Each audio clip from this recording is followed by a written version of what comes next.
the faculty members of Great Lakes Gurgaon. This idea came during the first COVID, when a lot of symposium was going on across. We found that there's no platform in India which can actually help in augmenting research across India to various universities and other schools. We found out there's no platform which enables many university research scholars and also many faculty members to get access to good research presentation and ideas.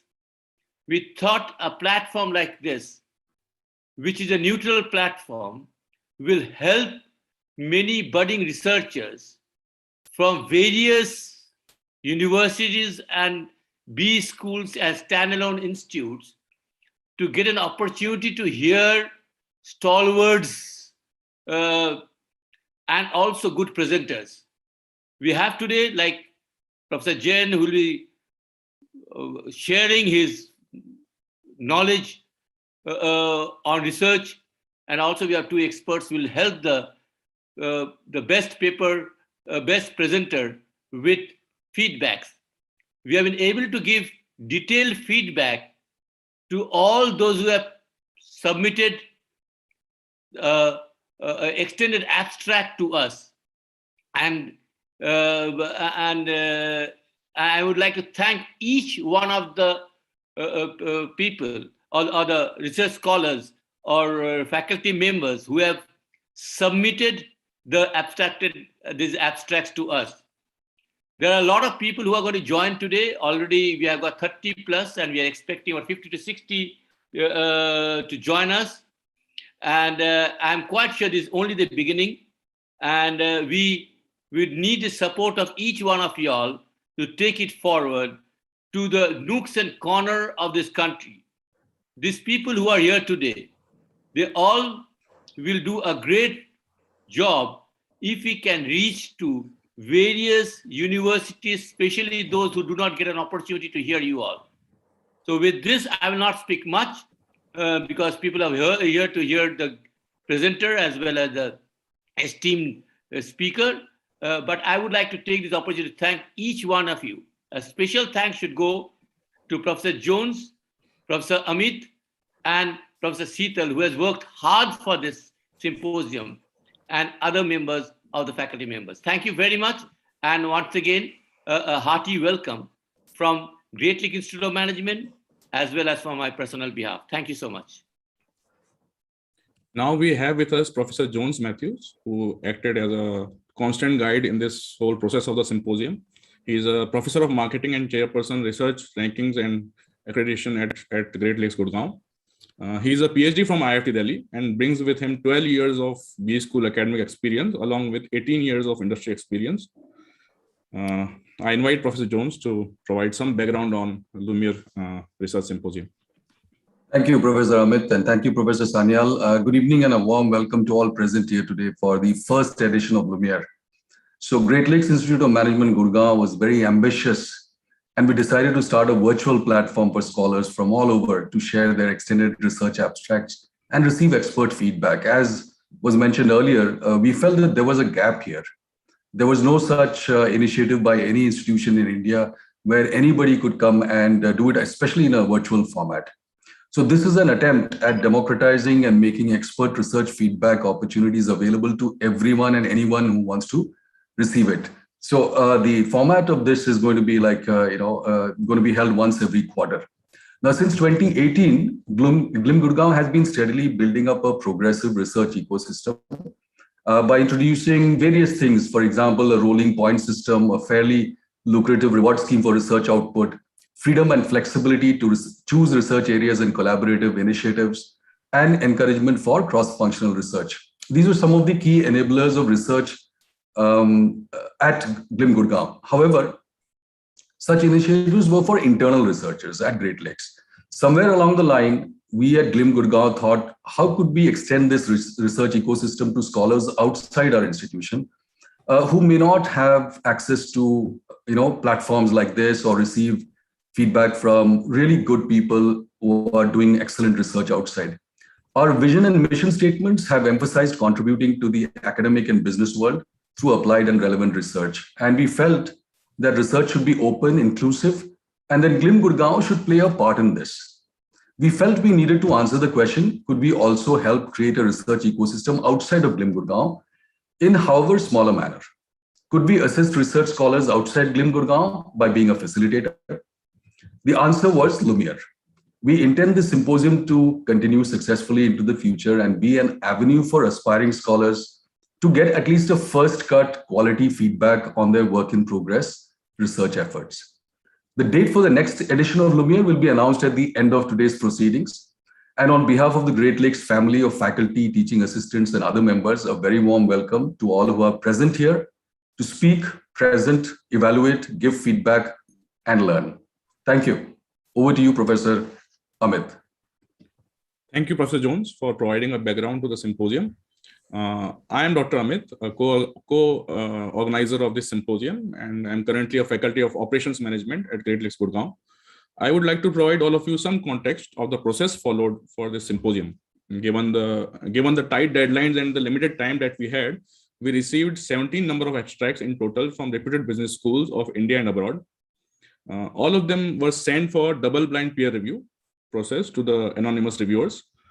Each of the abstracts received detailed feedback from the reviewers, which was further communicated to the respective authors.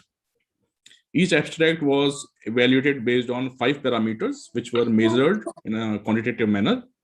The abstracts were ranked based on the total marks received, and the top 2 abstracts were selected for the best paper awards, who will also present their papers in the symposium. Just giving some brief about the benefits of this symposium. It's a quarterly research event by Great Lakes Gurgaon, which offers several benefits for the researchers, such as receiving high quality feedback, as already mentioned, from the anonymous reviewers. There's also a lot of opportunity to network with the like-minded researchers. We will be having breakout rooms at the end of the symposium for around half an hour. We also have opportunities to publish for the selected abstracts in international peer-reviewed journals.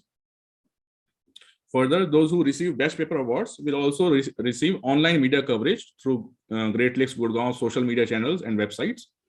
And finally, anyone who attends the symposium will receive the participation certificates. Now I invite Professor Sheetal, who is also a co-organizer of the symposium, to highlight the day's agenda. Thank you, Amit. So like Amit had mentioned, I'm also a co-organizer for the Lumiere Research Symposium. On behalf of my team, I welcome all of you for the event today. So just quick walkthrough of what is going to be the agenda. So we are going to have the first session will be paper presentation sessions by the best paper awardees. Subsequent to that, we will be having a brief feedback session. So we've invited 2 esteemed professors to join us, Professor Pinaki Das Gupta and Professor Rupal Sharma. They will be giving feedback, detailed feedback to our best paper awardees. Subsequent to that, we will have our main session of today, which will be the distinguished speaker talk provided by Professor Karuna Jain. Post Professor Karuna Jain's session, we will have a Q&A with the audience, and then we will conclude the session with a breakout room for networking with the present participants.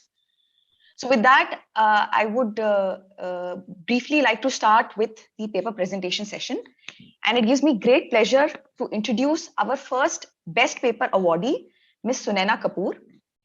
So Sunaina Kapoor is a full-time PhD student at IIFT, and she is a qualified marketing researcher with more than 3 years of research experience in consumer behavior and brand management domain. Her research experience captures systematic literature review, qualitative as well as quantitative investigations. She has paper publications in 2 highly reputed journals, and both of which are ABDC A category journals. She has also had a chance to present her research papers on multiple different fora, and she has also received awards, basically 3 best paper awards across the different fora that she had presented her paper. She's completed her post-graduation in commerce with specialization in marketing and international business from University of Delhi in 2017. She is net qualified in 2017, and she's gained teaching experience at the University of Delhi Department of Commerce. Her teaching and research experience includes consumer behavior, brand management, and international marketing. I will just give a brief summary of what Sunaina is going to present in front of us. Her topic is consumer attitudes during and post brand scandal, moderating the role of retailers' intervention and social media amplification. It is well known that brands frequently encounter brand scandals and face severe consequences. Establishing research contributions focus mainly on post-scandal consumer behaviors. However, studies examining the antecedents responsible for shaping consumer attitudes about the brand scandal is limited. So Sunaina's study examines the antecedents and consequences of consumer attitudes about the brand scandal. She proposes a conceptual model for empirical validation using SEM, and her study significantly contributes to consumer behavior and brand management literature. So Sunaina, over to you.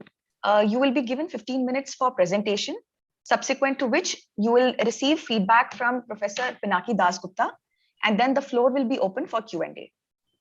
Okay, ma'am. Thank you, Sunaina. Should I share my screen? Begin with that? Yes.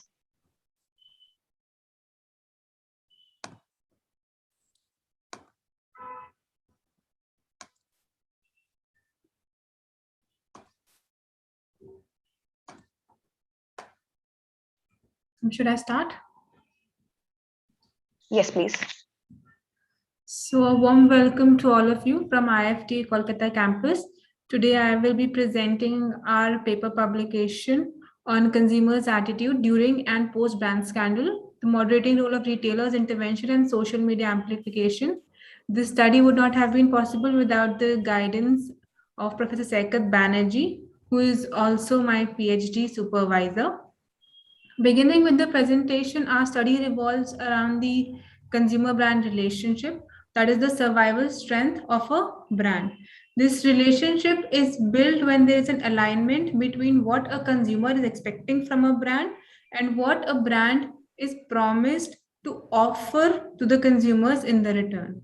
However, there have been a lot of misalignment in both these goals since last 2 decades, such as brands like Nike, Toyota, Nestle's Maggi, Johnson & Johnson and others, which have led to negative consequences for the brand as well as for the consumers.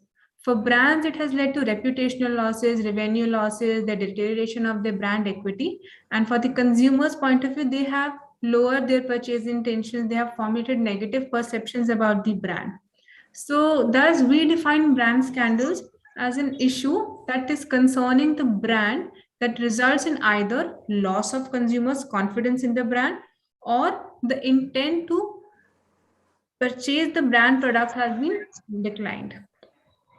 Now, beginning with the research gaps of this study, in the past, there have been a lot of studies on post-scandal consumer behavior, which have basically focused from the brand's point of view to understand when is the consumer first purchasing the product or how is the brand equity ramified, right? But there has been a very rare study found which focuses on the antecedents responsible for shaping the consumer's attitudes about the brand scandal first, which may eventually impact a consumer's attitude towards the brand later on. So the first research question is, how do consumers respond in case of a brand scandal? But while consumers are trying to understand the situation or the event of the negative news, that who is responsible for this situation and why this happened, and trying to dig in deeper, the first interaction that they happen to have, a face-to-face interaction, is with the retailers. As in the entire distribution, consumers believe that it is the retailers who are connected with both the ends of the supply chain.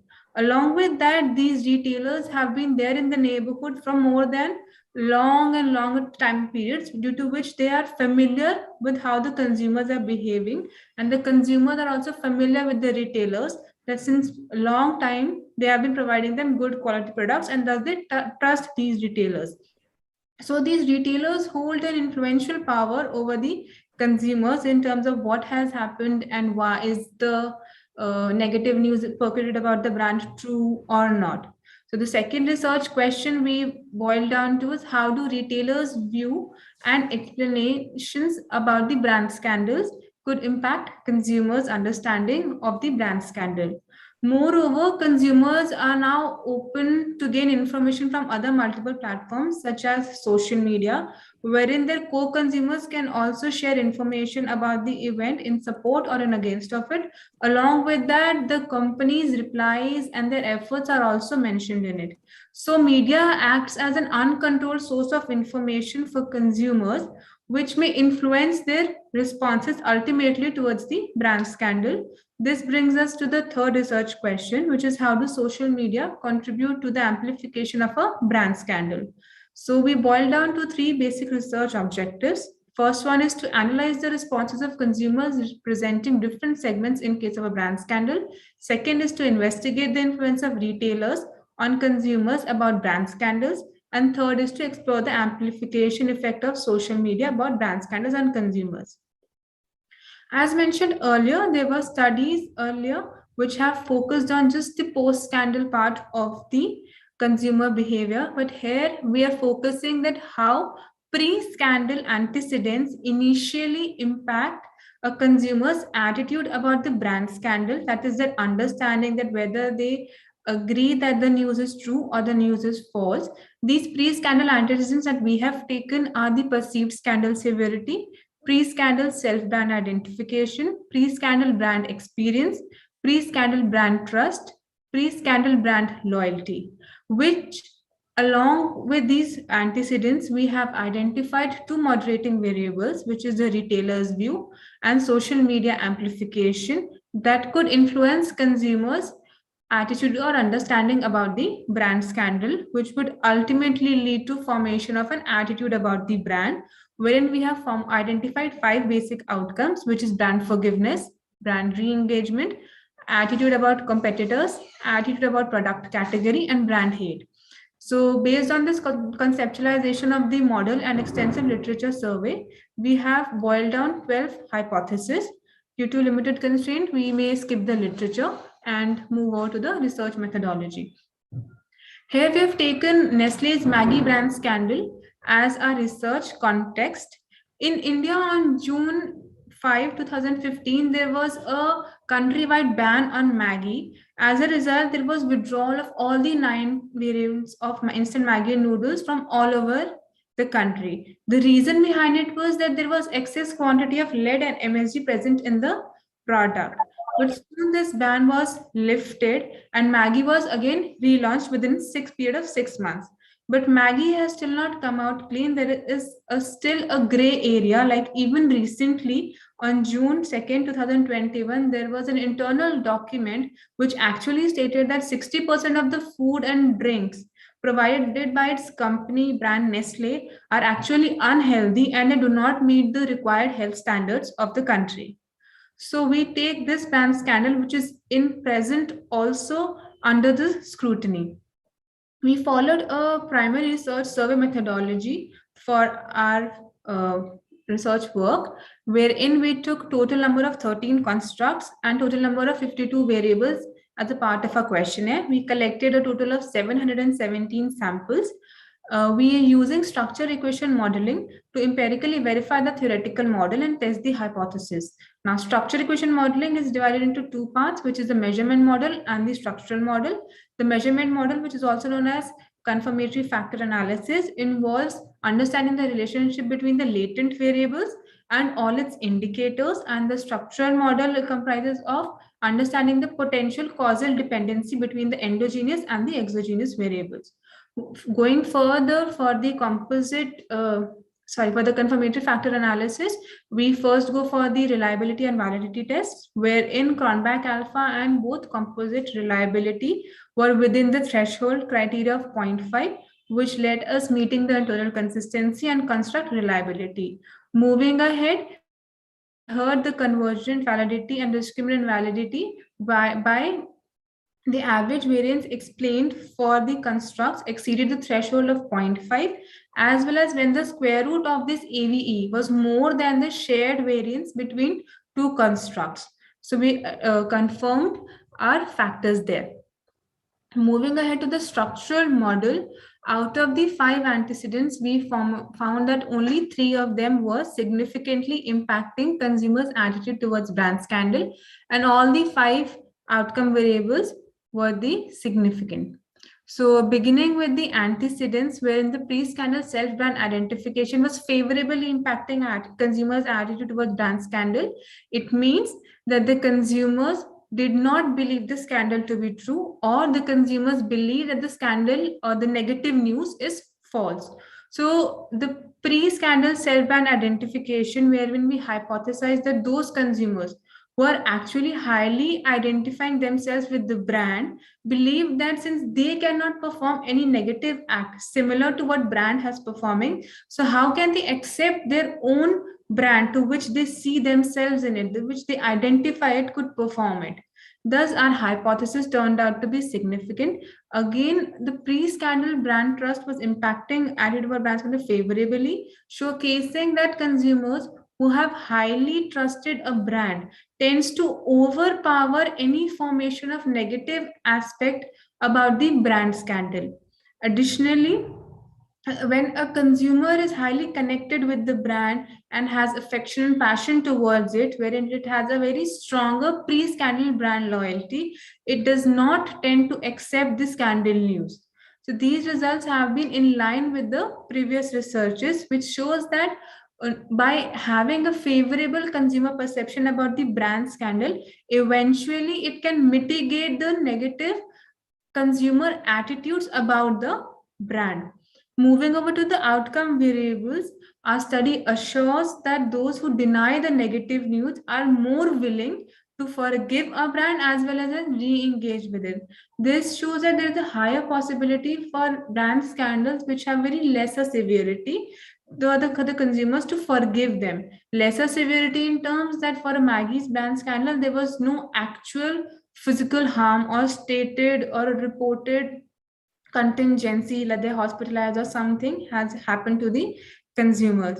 Moving ahead, this is one of the unique contributions where we had earlier hypothesized that consumers' favorable attitude towards the brand scandal, this is the hypothesis 8, significantly and unfavorably impacts the product category, which we had theorized that if a consumer is denying that the negative news is true, that it is believing that the negative news is false, it means that it has perceived unfavorably about the product category because it is believing that the brand could be right. They're trusting the brand, but when their own trusted brand is providing them with a harmful product category, then any other brand providing any other product category could also be harmful.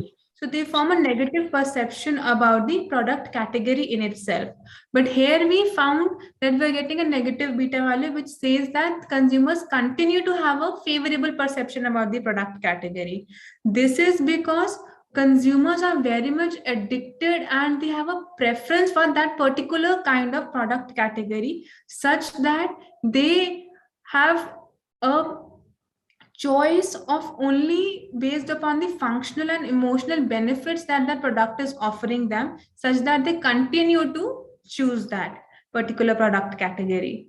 Next is that those consumers who do not support the scandal news are the ones who perceive that the competitor brands continue to have a good image in their mindset. This was only because the products were unavailable, that is, there was a ban on the product. This generally happens when there is a scandal that has taken place. If the brand that has to take back its product, recalls its product, or it is unavailable, has to stop its production, the consumers move to the competitors only because of their consumption habits, and there is a lack of alternative available for that product category. Lastly, consumers that have believed the negative news to be true are bound to hate the brand because it is believed that their trust is broken for the brand that they loved the most, they trusted the most, provided them with a harmful product.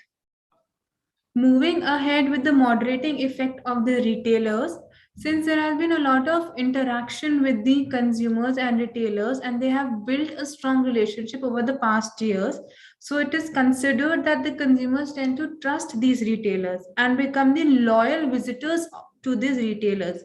So when a retailer is offering any information or is offering a product, the consumers perceive that yes, the brand is also a trusted brand, and they begin loyal consumers to that brand over time. So it has a spillover effect. So thus retailers continue to possess the power of influencing consumers' viewpoints and attitude understanding during a brand scandal. Next is the social media amplification effect. Since there are a lot of viewpoints shared about the scandalized brand over the media, which helps a consumer to understand that what is the level of perceived harm that a scandal could have caused towards the brand before showcasing its behavior for or against it. Thus, it has an influential role.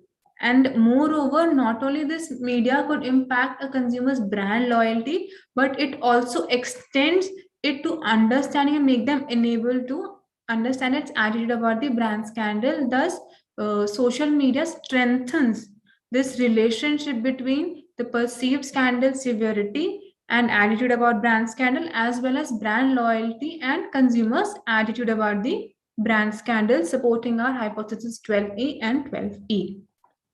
Moving ahead with concluding our study, we have made a significant contribution to the area of consumer behavior, brand scandal, and management studies, where we not only portray consumer attitude towards the brand scandal, but also with the scandalized brand. We have specifically taken here a health-based scandal, which is basically focused on performance-based scandal.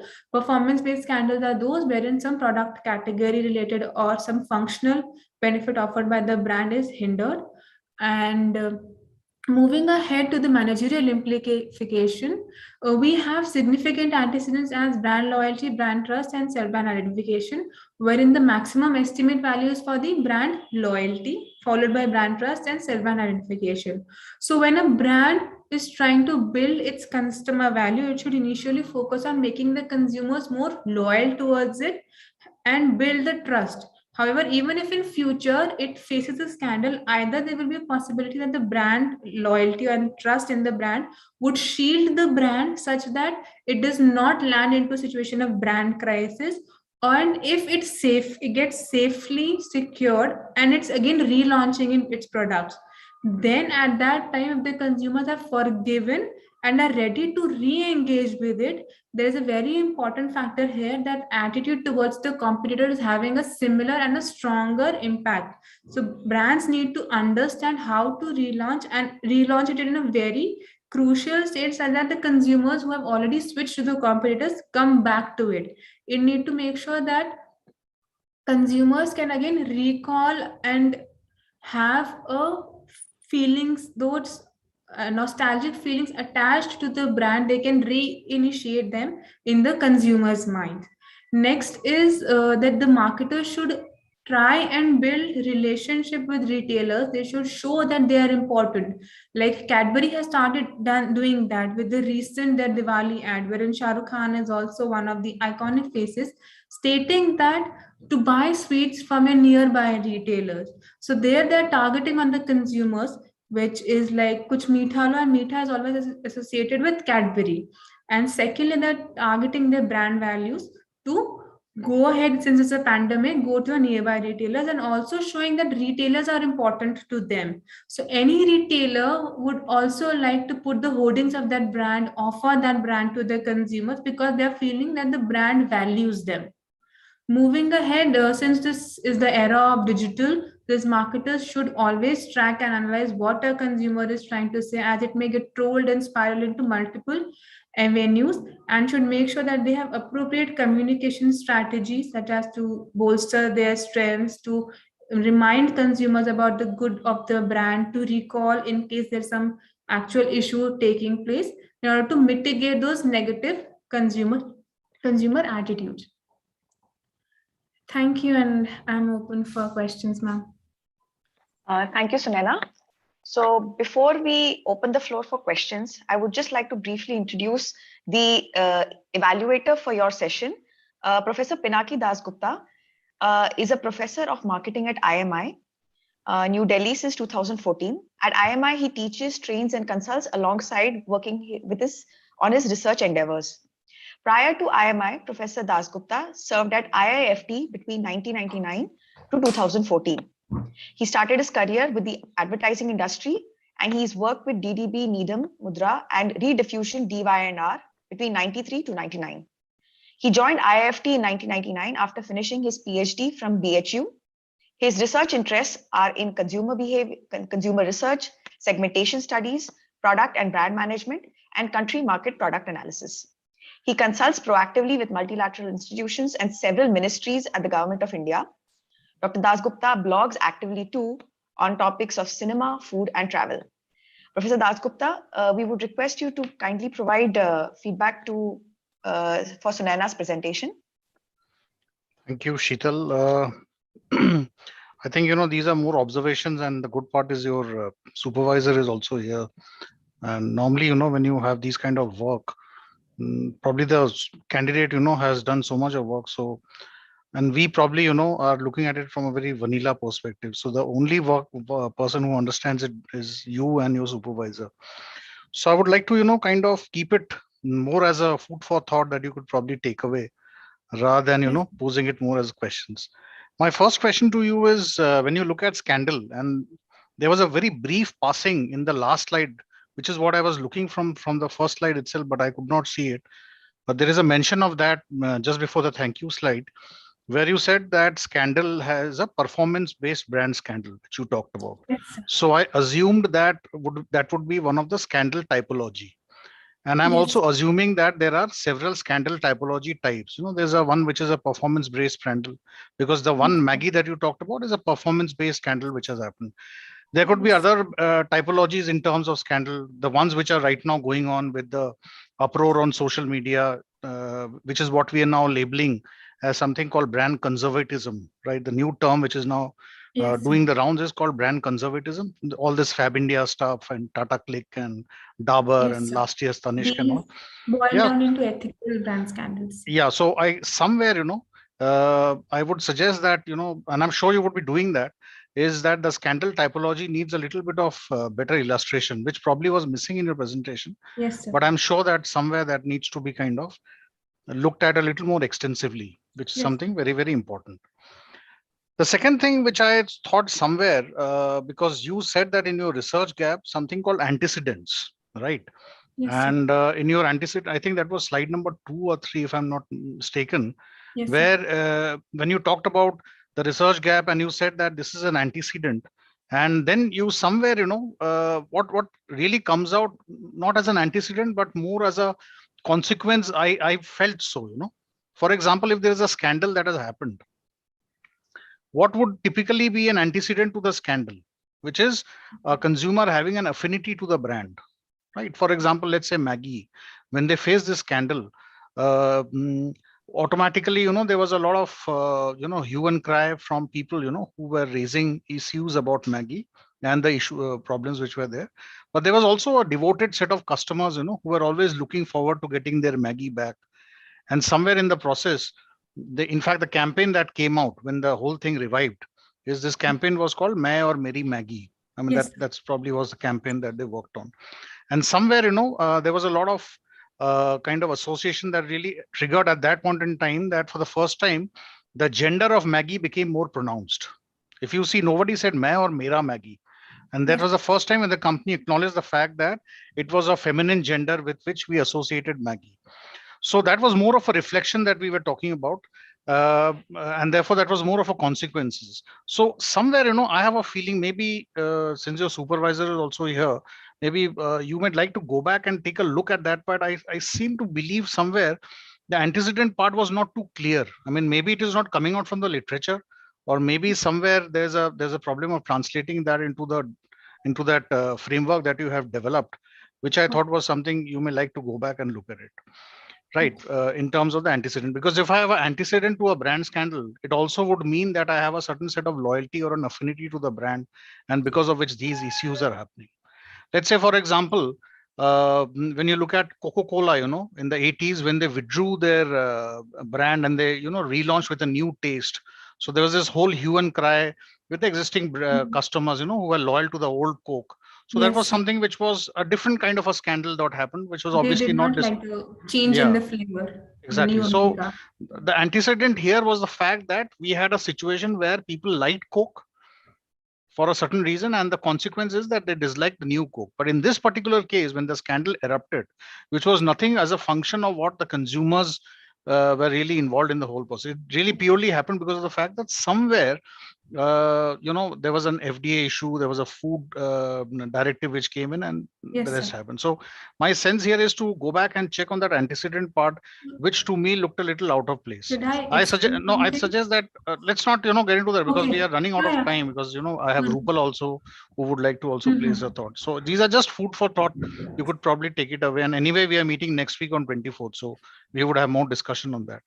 Yes, sir. The third thing which is very important, and I think Okay. PhD is the only forum where you will possibly get the maximum amount of time, because after this you will not get time. After this, once you get into a faculty position or whichever profession you choose, time is a big issue.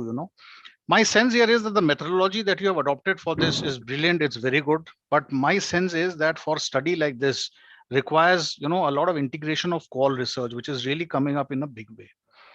For example, your moderating variable was the retailer's point of view, right? So I'm just this one just came up because I was reading a paper a couple of days back. So there's a new thing which is now doing the rounds in qual research, which is called self-ethnography. Let's say, why did this come up is the premise I'll give you is that I was trying to do something for my hometown, which is Banaras. I was trying to work on the toy industry. So since I've spent a lot of time in that city, so I'm in a position to understand that market. So this is called self-ethnography. In your case, for example, this is just an illustration that I'm doing, is that a self-ethnography. We've done that. We've done a qualitative study understanding the retailer's view. Not the retailer. Okay. The experts, the industry experts. Okay. So you could probably go back to a brand guy. You could probably go back to a brand consultant. You could probably go back to stakeholders. You could go back to regulatory associations. You could go back to consumer forums. So these are people who spent a lot of time. So this is what we call a self-ethnography. This is just one. There could be many. So the point that I'm trying to make here is that instead of the standard stuff that you have done in your quant research, which you have reflected here, these kind of studies give you a lot of bandwidth to actually go back and explore qual research. And there is many stuff which is happening, and more journals today are looking beyond numbers, looking beyond numbers. They're looking for, smaller case studies. They're looking for, illustrations, examples, and stuff like that. Novel perspective, very new perspective. Yeah. And the last thought, which unfortunately Professor Venkatesh has already snatched away from me, is what he asked in his chat box. Is you will find that in the chat. How does this whole thing really work in a high involvement versus a low involvement situation? Because that's something very important. I am assuming that for this presentation here in this conference here, you have worked on Maggie. I don't really know whether you have worked on that in the high in your main research. Have you looked at high involvement separately, right, versus low involvement, or are you only sticking to Maggie? That part needs a little bit of clarity, but I think that probably you could respond to some of the questions which I have in the chat box along with this particular question also. So I think these are my 4 or 5 thoughts which essentially came out from the presentation that you have done. These are more food for thought, and then probably we can have more discussions later on in the coming weeks when we have the presentation from you. Thank you, Sheetal. That's all from my side. Thank you, Professor Dasgupta. So Nana, I'll pick, because of paucity of time, I'll just pick one more question from the audience chat. This is asked by Professor Jones Matthew. Many brands are brought in modern retail outlets where there may be no one-to-one relationship with consumers. For example, mom and pop stores or local kirana stores. So does this research take this into consideration, or are all retailers considered as one unit? Should I read that question again? Yeah.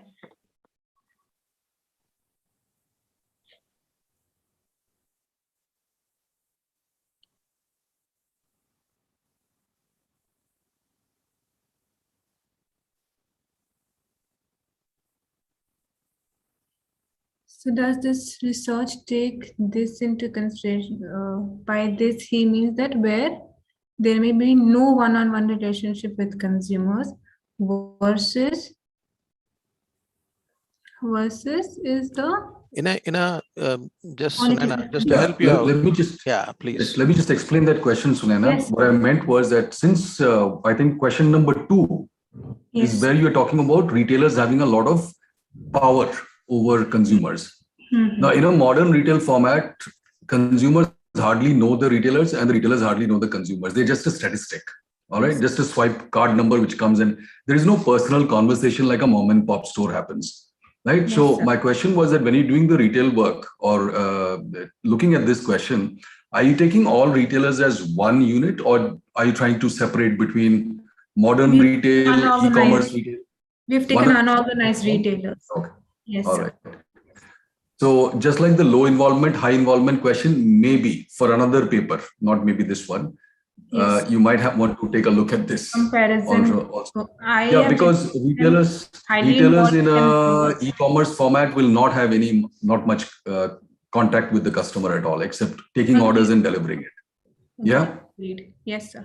I agree to that. Thought in this context, Sunaina, is also that maybe the retailer, especially in developed markets like US, where 80% is controlled by organized, maybe 10 to 20% is unorganized. We are a reverse kind of a place. 90% is unorganized, 10% is organized. Yes, but as we organize, eventually the reputation of the retailer itself overrides maybe the brand's reputation sometimes. So if a reputed retailer continues to carry a particular brand, there seems to be a tacit approval by the retail brand itself that, this product or this particular brand that they carry is fine. So maybe that's another strand of thought that you would like to consider. Thank you. Yes, sir. Yes, sir. Thank you, sir. So I hope, Sunaina, the feedback was useful and relevant to your research work. Yes, sir. So with this, I would like to invite and introduce rather the next best paper awardee. So I hope she's available because she was having some Zoom joining issues. So I'll introduce our second best paper awardee, Ms. Simra Mujahid. So Simra is also NET JRF qualified. She's currently pursuing her Ph.D. in commerce from Amity University, Uttar Pradesh. She's currently in her third semester and she's working on brand value co-creation and to understand how consumer engagement in online brand communities leads to brand value co-creation and other brand related outcomes. She's completed her master's in commerce from Jamia Millia Islamia and has graduated from Janki Devi Memorial College, University of Delhi. She's also previously worked with a CA firm and completed various audit projects, including statutory audit for DMRC and State Bank of India. So with this, I would like to give a brief introduction to Simra's abstract. She will be presenting on co-creation, which is a paradigm shift in the area of marketing from a very goods dominant logic to a service dominant logic, where consumers are active participants in the exchange process. So the engaged customer plays a vital role in new product and service development. It has a valuable strategy for companies striving to achieve competitive advantage by utilizing the customer's competency. Companies have begun to realize that skills and knowledge are the most valuable resources, and consumers are fundamentally changing the dynamics of the marketplace by themselves engaging in the value creation process. Therefore, she's conducted a bibliometric study to using citation analysis, bibliographic coupling analysis, and co-occurrence of author keywords to provide a comprehensive framework. So with this brief introduction, Simra, are you with us on Zoom? Yes, ma'am. So I'll just share my screen and you may please indicate to me when do you want me to change the slides. You will be given 15 minutes for presentation, subsequent to which your evaluator, Professor Rupal Sharma, will be giving you feedback. And then we'll open the floor for Q&A.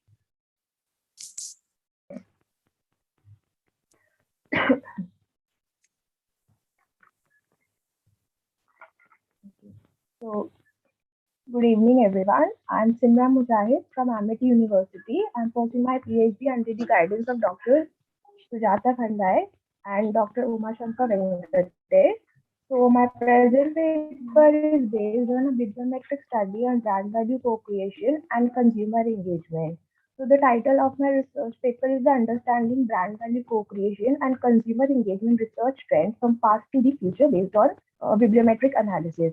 So co-creation is a paradigm shift in the area of marketing from goods dominant logic to service dominant logic. If we talk about dominant logic, it is just the exchange of goods, whereas service dominant logic is focused on knowledge and competencies. C.K. Prahlad and Ramaswamy popularized the term co-creation in an article co-opting customer competencies. Since then, companies have started adopting it as a valuable strategy, striving to achieve competitive advantage by leveraging customer competencies. Customers are becoming a part of the brand by itself by the active participation in the value creation process, and co-creation necessitates consumer and a brand to jointly engage in value creation. Ideas are shared and improved together. There is a collective learning. So, service dominant logic, which is proposed by Vago and Lars, lays emphasis on consumer creating. So consumer engagement can be defined as a passionate relationship between a consumer and a brand. So consumer, by the active participation, create value. Ma'am, next slide.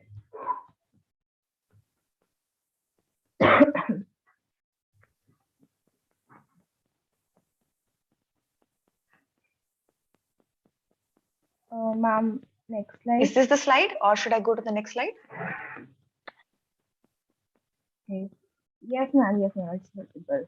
So the goal of brand value co-creation is to strive maximum consumer engagement and achieve brand sustainability through resource integration, where the quality of engagement is essential. So each person, that is each consumer uniqueness affects co-creation, and knowledge is the fundamental source of competitive advantage. So marketing world, as we all know, marketing world is experiencing a digital revolution. Consumers are not isolated. Social media has made new means to communicate, interact, and involve consumers. So it is important to learn from consumers and being adaptive to their dynamic needs.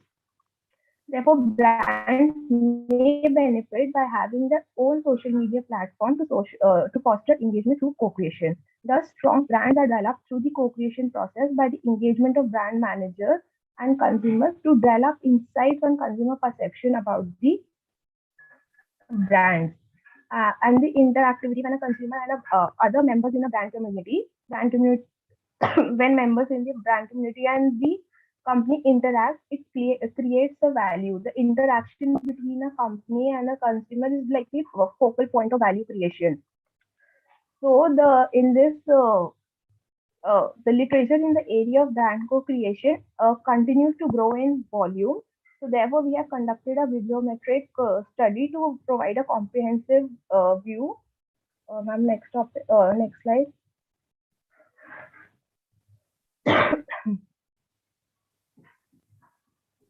Ma'am, change the slide. Yeah. Okay. Okay. The present the present study is an in-depth review of the contribution of the leading author, journal, country, and institution, along with the most influential papers to provide an updated bibliographic coupling. So the study aims to address the following questions. First, how many papers have been published around consumer engagement and brand value co-creation? Second, what is the publication and citation structure of the resultant 398 publication? See which research papers are the most cited. Fourth, which author, journal, institutes, and countries are most eminent and have contributed most to the research domain. And lastly, which keywords are usually used and what other keywords are associated with them. Next slide.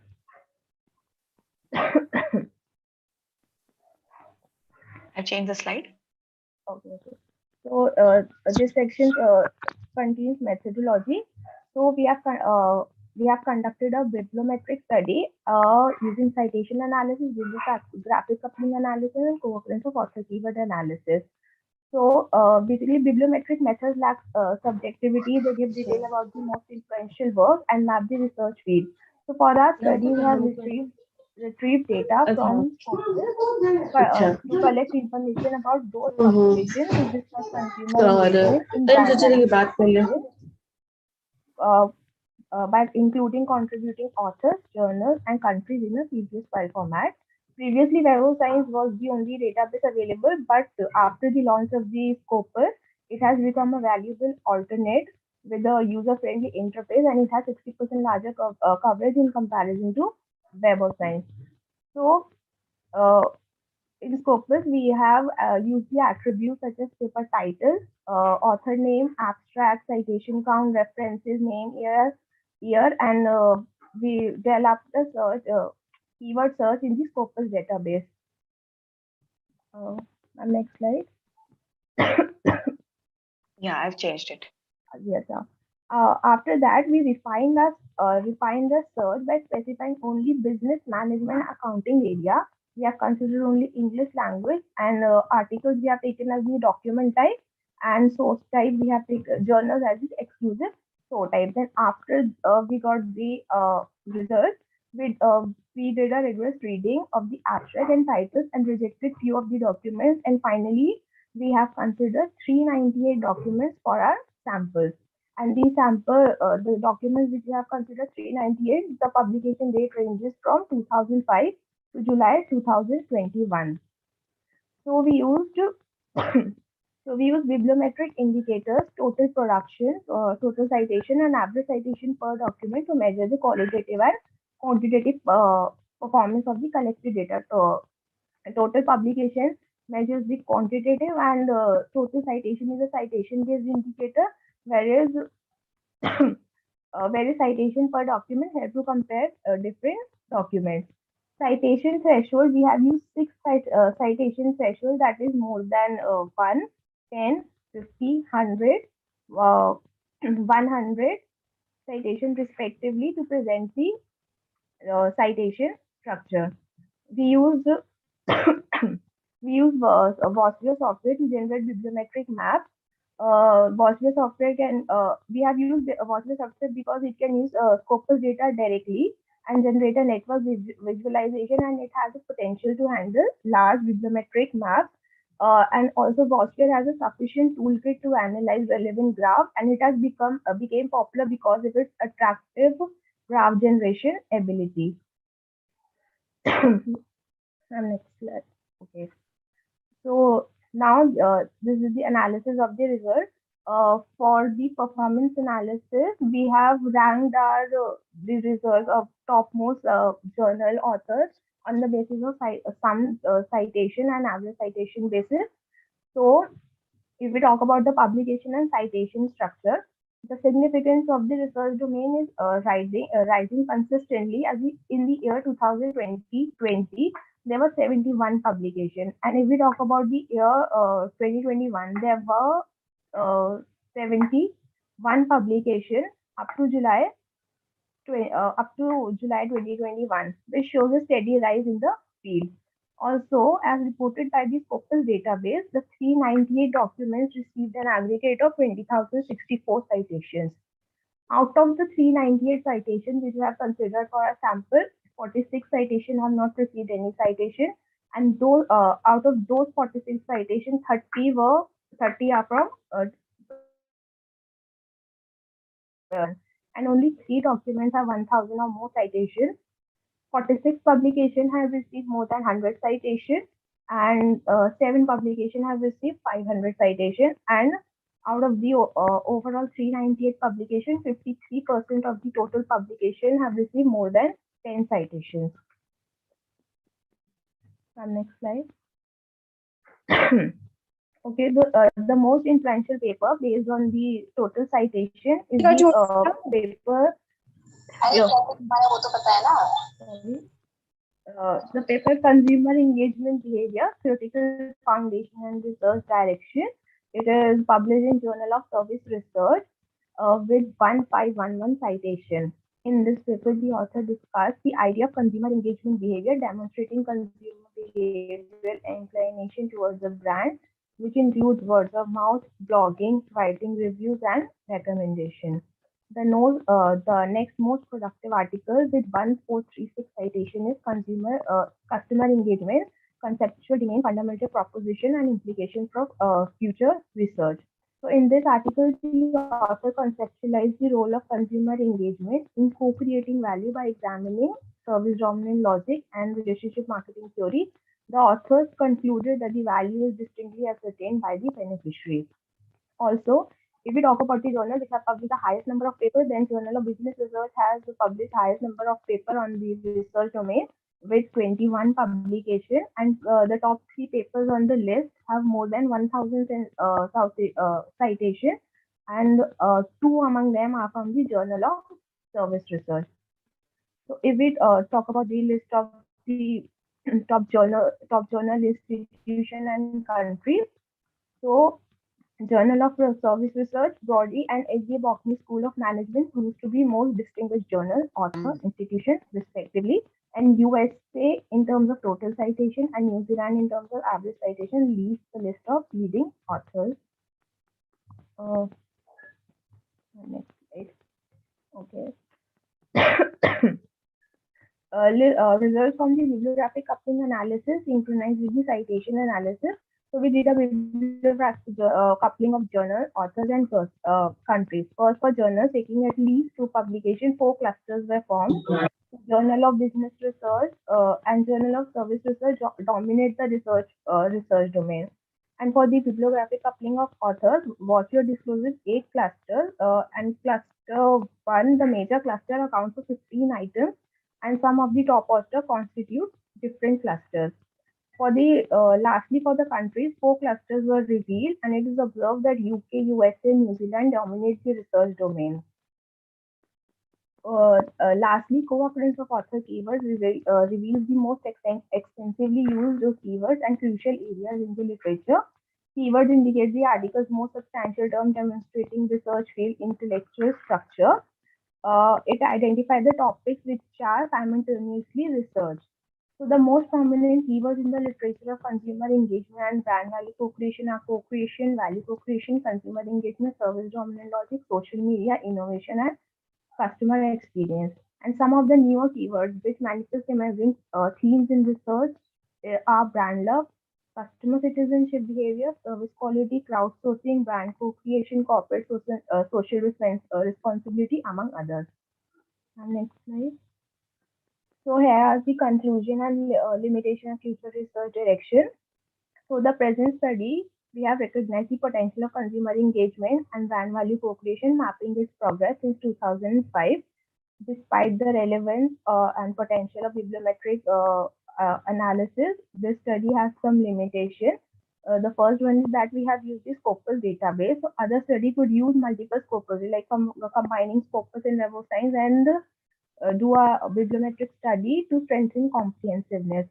And the study attempts to combine citation, bibliographic coupling, and author keywords. So other study could use other bibliometric techniques. Lastly, we have only considered business management accounting area, and other area were not included. So future research broadens this area by including documents from other domains also. The next is that meta-analysis and content analysis could be taken up in future to gain better insights into the related theory. A contextual gap can be identified with developed economies where more than 60% contribution is from developed economy against emerging economies, showing the promising future collaboration. Also, this results from co-occurrence of author keywords indicate emerging trends. So, in future, researchers can look how consumer engagement in brand value co-creation focuses on service quality, customer satisfaction, and customer experience. Another thing is researchers can see how utilizing online brand communities and the potential of internet in co-creating value is the gripping and budding domain. So managers can make strategic decisions to enrich consumer engagement for brand sustainability. Future studies can explore how brand experience in online brand communities and its corresponding impact on consumer brand relationships. Also, the research domain has seen a continuous expansion in the last domain, with many influential papers advancing in this field. So more intellectual and social collaboration is required to keep the research field relevant. Thank you.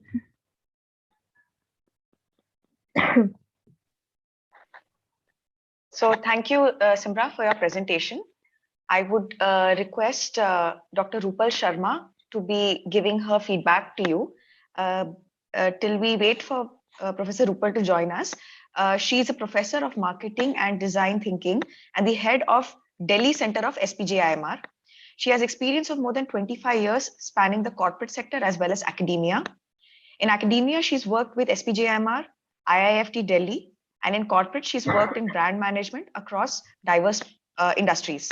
She's completed her PhD from BITS Pilani, MBA from IIFT Delhi, and graduated in economics from Lady Shriram College, Delhi University.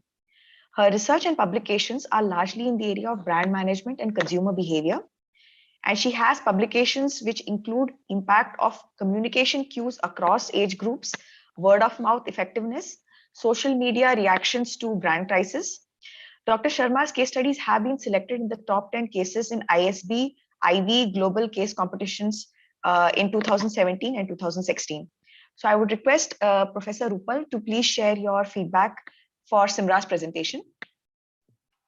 Thank you, Dr. Sheetal, and thank you, Simra, for the presentation. The theme you have picked up is actually very, very relevant today, and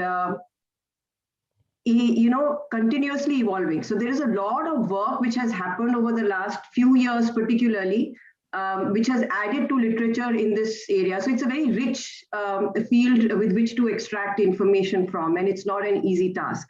So compliments to you on taking up this analysis.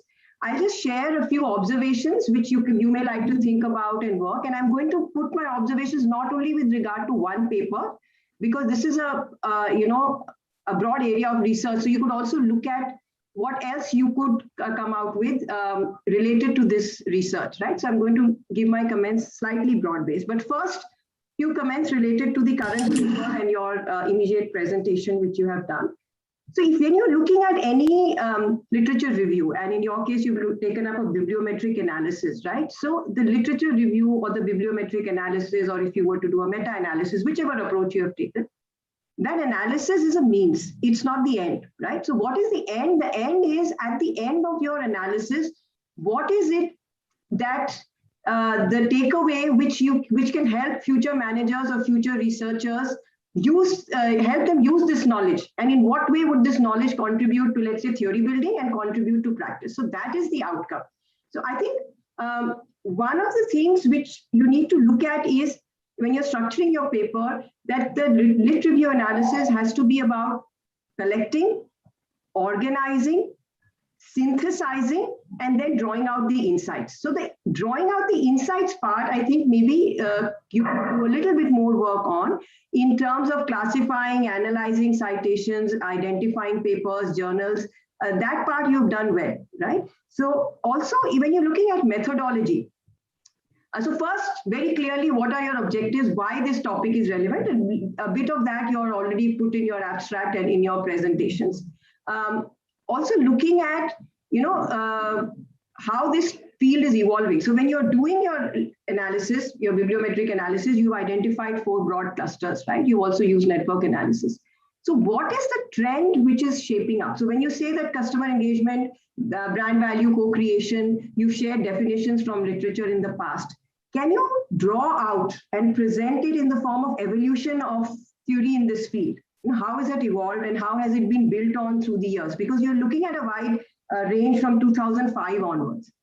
The other thing which I wanted, and that's a question to you, you can answer at the end, is why is it from 2005 onwards only? You said, when you shortlisted roughly 398 articles, the period came out from 2005 onwards, but there has been research prior to this also. So any particular reason why that cutoff is at 2005? You may want to explain a little later.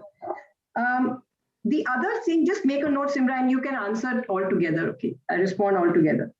Then, like I said, desired outcome. So you have looked at, in any research which uses bibliometric methods should do that in terms of how many papers are published, what is the citation count, what is the average citation per paper. Excellent.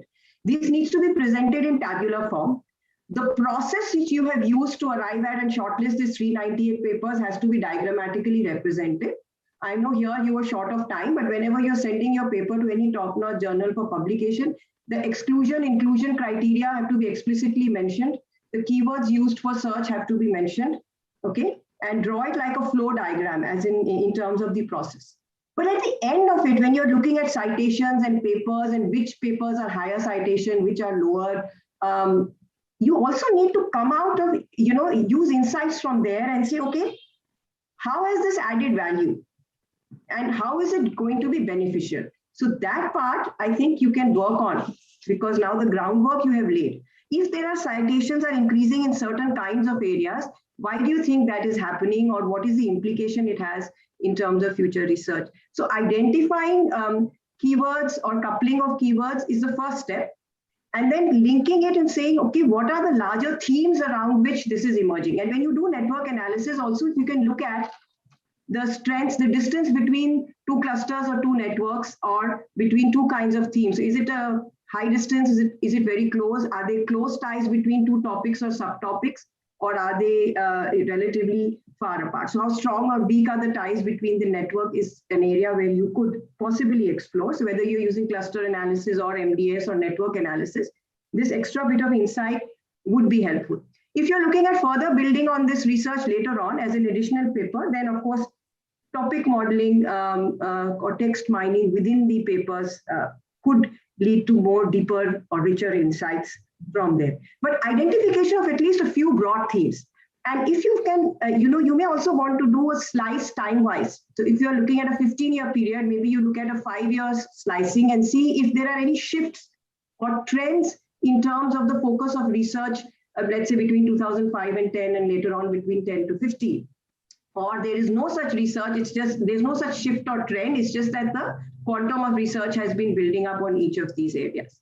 So customer engagement you have looked at, and you look covering a lot of papers which are there. Also see, when you're looking at themes, what are the lenses through which you can look at themes? And there can be many. You have to choose which one applies to you best. So you draw up a framework saying, I'm looking at this entire literature through this particular framework, and then highlight pieces which elucidate or illustrate that framework better, right? So you could look at in terms of value creation and customer engagement in terms of processes. Have the processes changed, okay? Or the manner in which the customer engagement taking place, or the mechanism, has it changed? Is research focusing on the mechanism, on the process? Is it focusing on the players involved in the co-creation or the brand value collaboration, right? Today is the era of the network economy, right, or the platform economy. So it is not only manufacturer and consumer. There are many players which come together in that platform. So in that kind of a milieu, the context, is there research focusing on the context of co-creation, on the type of players involved in the co-creation or the customer engagement? So what aspects of customer engagement and brand value co-creation have been studied? Maybe different kinds of methodology. Everything you cannot do in one paper. I'm just giving you directions which you could explore and pick, right? Also, if you're looking at customer engagement, now there are broadly two streams which literature views this in terms of relationship-oriented consumer engagement or firm-initiated consumer engagement. And is there is the literature looking at more one type a little more than the other type? Is that happening? Or in terms of the other terms connected with these streams, is there a higher weightage in some? So if you can draw also some kind of visual graphs to depict, prominence of certain themes or coherence of certain words, that would be useful. I think we're running short of time. How are we doing on time, Sheetal? If you have more comments, I think we can. Last 1 minute I'll take, and then I'll wrap up. In the words of Webster and Watson, I think somewhere 2002 in MIS Quarterly, one of their articles talked about this. What is an effective review? It's one which really facilitates theory development. It closes areas where extensive research has already been done. There's a plethora of research, and it opens up areas where research is needed. So at the end of your process, if you can highlight these future research areas and contribution or identification of themes and sub-themes, I think that would be a significant contribution. So I will stop with that. One question from my side is to you on the 2005 cutoff date for your literature. The others are more food for thought. Thank you. Thank you, Professor Uppal. And there's also, Simra, there's one more question from the audience, which is, can bibliometric studies, quantitative findings be good enough for understanding qualitative consumer phenomena? So if you would like to take maybe 5 minutes to respond to the questions.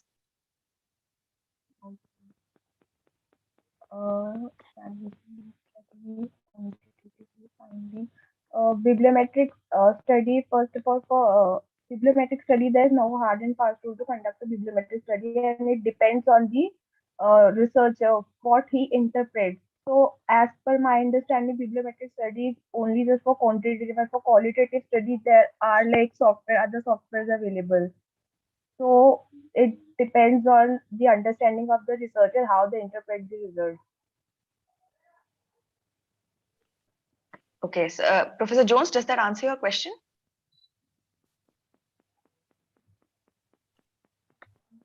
Sir, you're on mute. Yeah, that's good enough, Professor Sheetal. And thank you, Simra. I think because that's a whole other discussion if we go into that. For the time being, yes, I understand that bibliometric is largely quantitative. And so one of the common questions asked about bibliometric findings is, will it be useful for understanding qualitative phenomena, right? And the way it is structured, generally it doesn't give insights into qualitative. Right? So that's how it is normally structured. But as you said, if you use a different software, it's up to the researcher. That's fine. Now, your answer about the 2005 cutoff. So basically, we have abstract the papers which were included before 2005. We are talking about the co-production. So we have not included those papers. The papers they are coming after that. Vargo and last paper that is 2005. We have propounded for service dominant logic. So after that, the value co-creation papers started coming. So that's why we have taken. It was showing like 2005.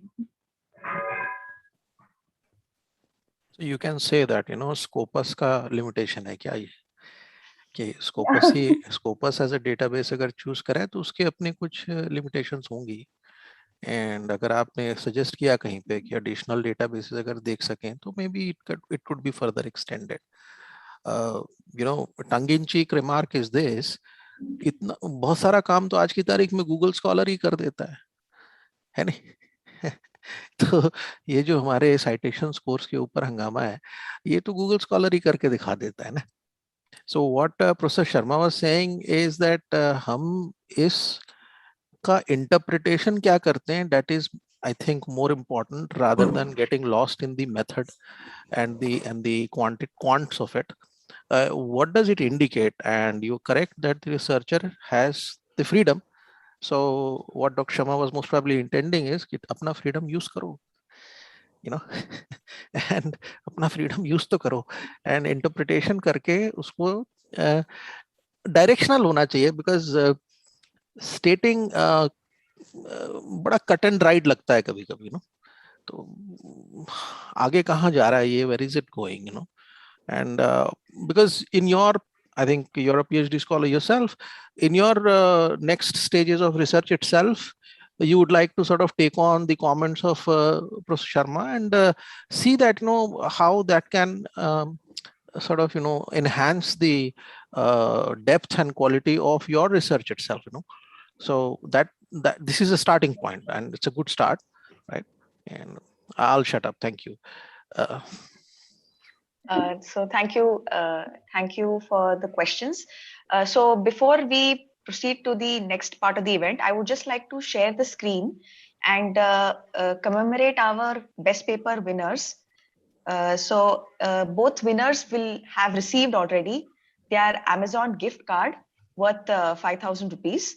And I would like to take this occasion to share their certificate of appreciation. The first one is to Sunaina Kapoor for her paper presentation on the topic of consumer attitudes during and post brand scandal. And the second gift card has been awarded to Ms. Simra. So Simra Mujahid has presented her paper on understanding brand value co-creation and consumer engagement. So congratulations once again to both paper presenters for receiving highest scores among the submitted abstracts.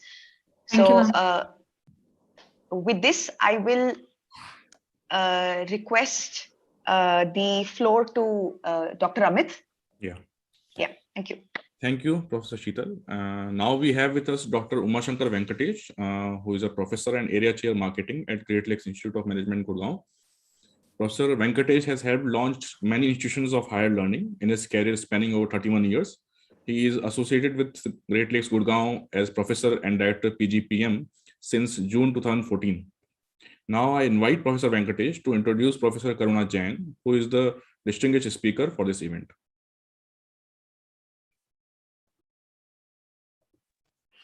Thank you, Amit.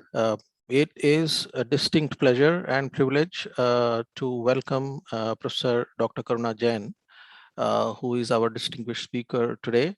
Welcome, ma'am, and thank you for sparing your valuable time with us. And I'm sure this is going to be very, very valuable for all the budding researchers and all of us. Introduction of Professor Jain. She is currently the Professor of Technology and Operations Management at the SJM SOM IIT Bombay. Prior to this, Professor Jain has had a stellar professional career spanning more than 38 years. Looking back into history, she started a career as an Indian Engineering Services member as an assistant engineer electrical in the Department of Telecommunication, Government of India. And then she shifted to academics in 1986, and till 1995, she was a faculty of industrial management at the Department of Mechanical Engineering, IIT Bombay. Between 1995 and 2013, she was professor at the Shailesh J Mehta School of Management, IIT Bombay, where she was also heading SJM SOM from 2007 to 2012. She served as the Ministry of HRD IPR chair at IIT Bombay from 2011 to 2014. From 2013 to 2019, she served as Director and Professor of Engineering, Technology and Project Management at the National Institute of Industrial Engineering, Mumbai. Her academic qualifications include a Bachelor's of Engineering degree in Electrical Engineering from APS University in Riva, and she earned a Ph.D. in Industrial Engineering from IIT Kharagpur in 1987, and she followed it up with a postdoctoral fellowship in Operations Management from the University of Calgary, Canada in 1992. Professor Jain is a prolific researcher. She has published extensively in national and international journals and participated in national conferences in the area of technology and operations management.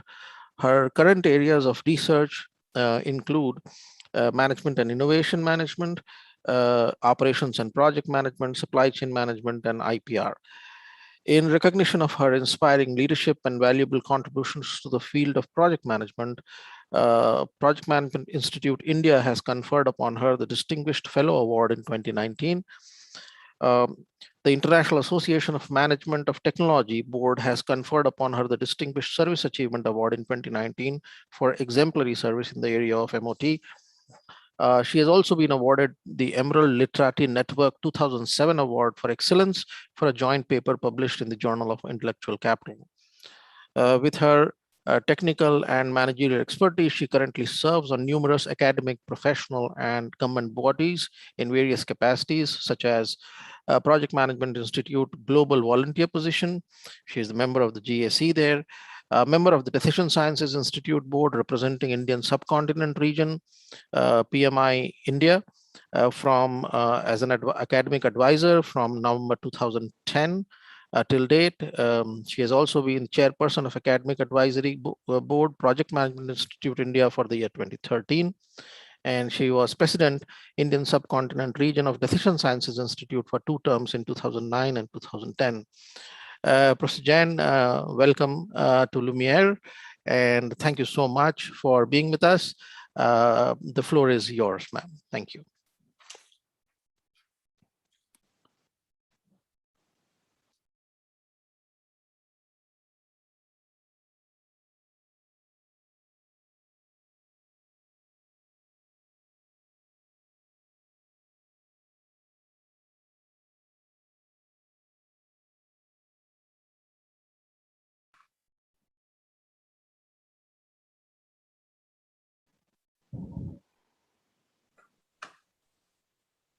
Thank you, Professor Venkatesh. Thank you, ma'am. It was really very extensive introduction. Share karna hai papa. Special thanks from me, Professor Jain. Thank you, Subhashish. इसके पहले select किधर है वो cancel करूं just give me a minute to share the screen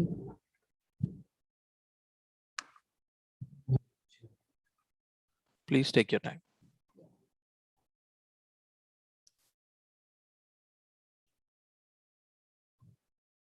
share yes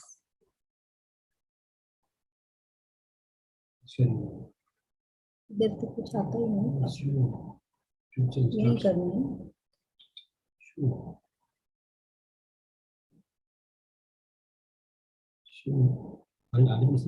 नहीं I don't know.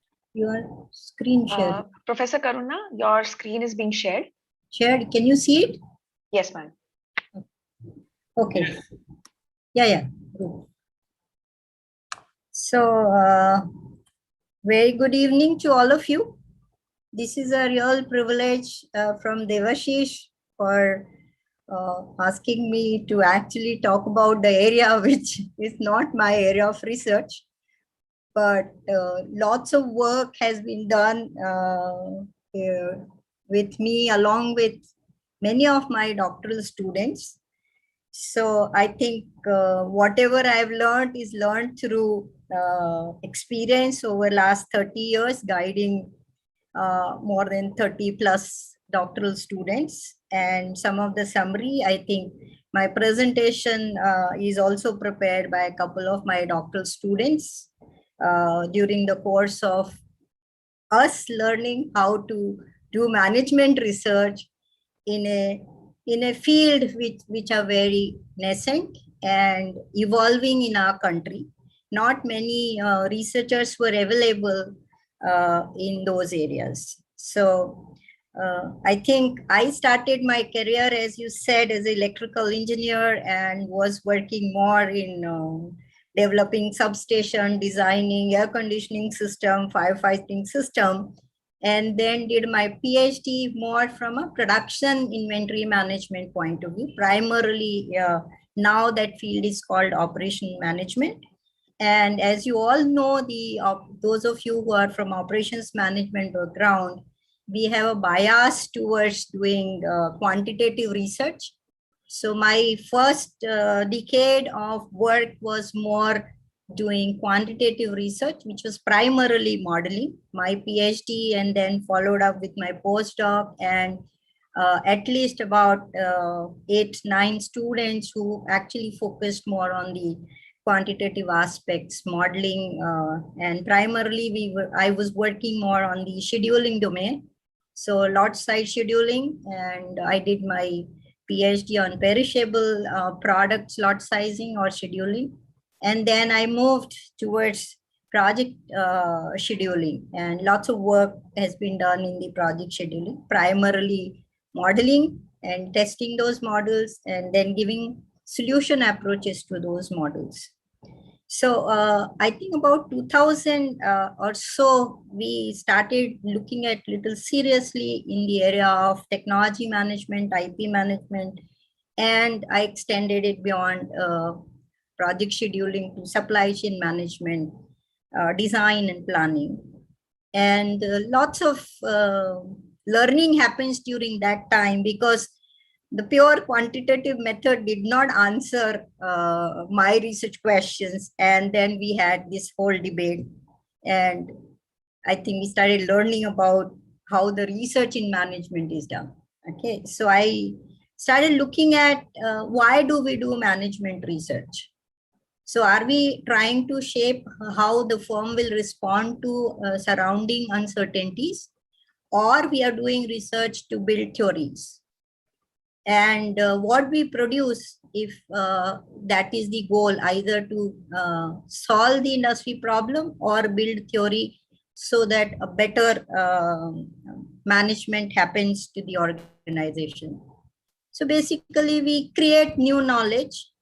We also create that knowledge which has a precision of through deduction, and also really find out how relevant that research is. I think there is a big debate going on whether you should focus on rigor or you focus on relevance. And this is a paradox which we always have to deal with whenever you encounter your research query.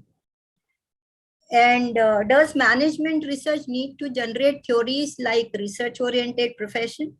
So I came from an engineering and science background where the methodology was more or less structured. You followed what we call it scientific method of research.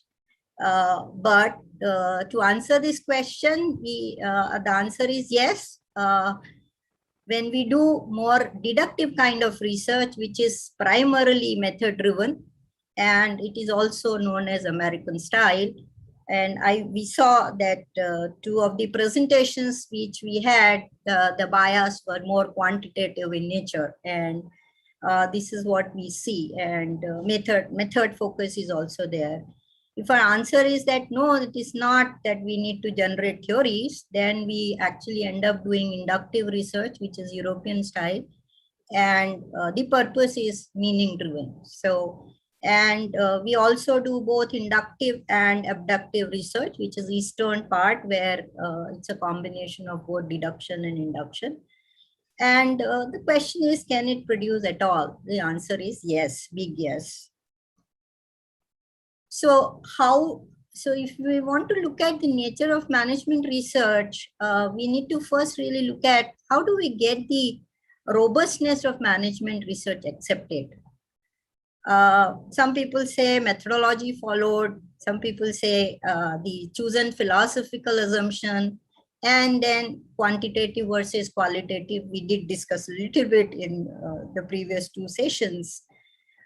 So this is, I think all three of those things are very important. We need to really create the environment such that only the business setting, the organization context is the one which limits our thought process in defining how robust your research methodology could be. Should it be a problem-driven or method-driven? I think here I find that we have both kind of researchers. Some of them focus on problems and see how to seek the answer for those problems. And there is also a handful of researchers who are primarily method-driven, and they're very, very good in applying those methods to the context which they choose. But the choice of context is biased because they want to use a set of methods for answering those research questions. So nature of research, of course, is based on your research problems, research objective. This is one of the most important dimension, according to me, to identify what is the research question, research premise, research query you have, and then start looking at it.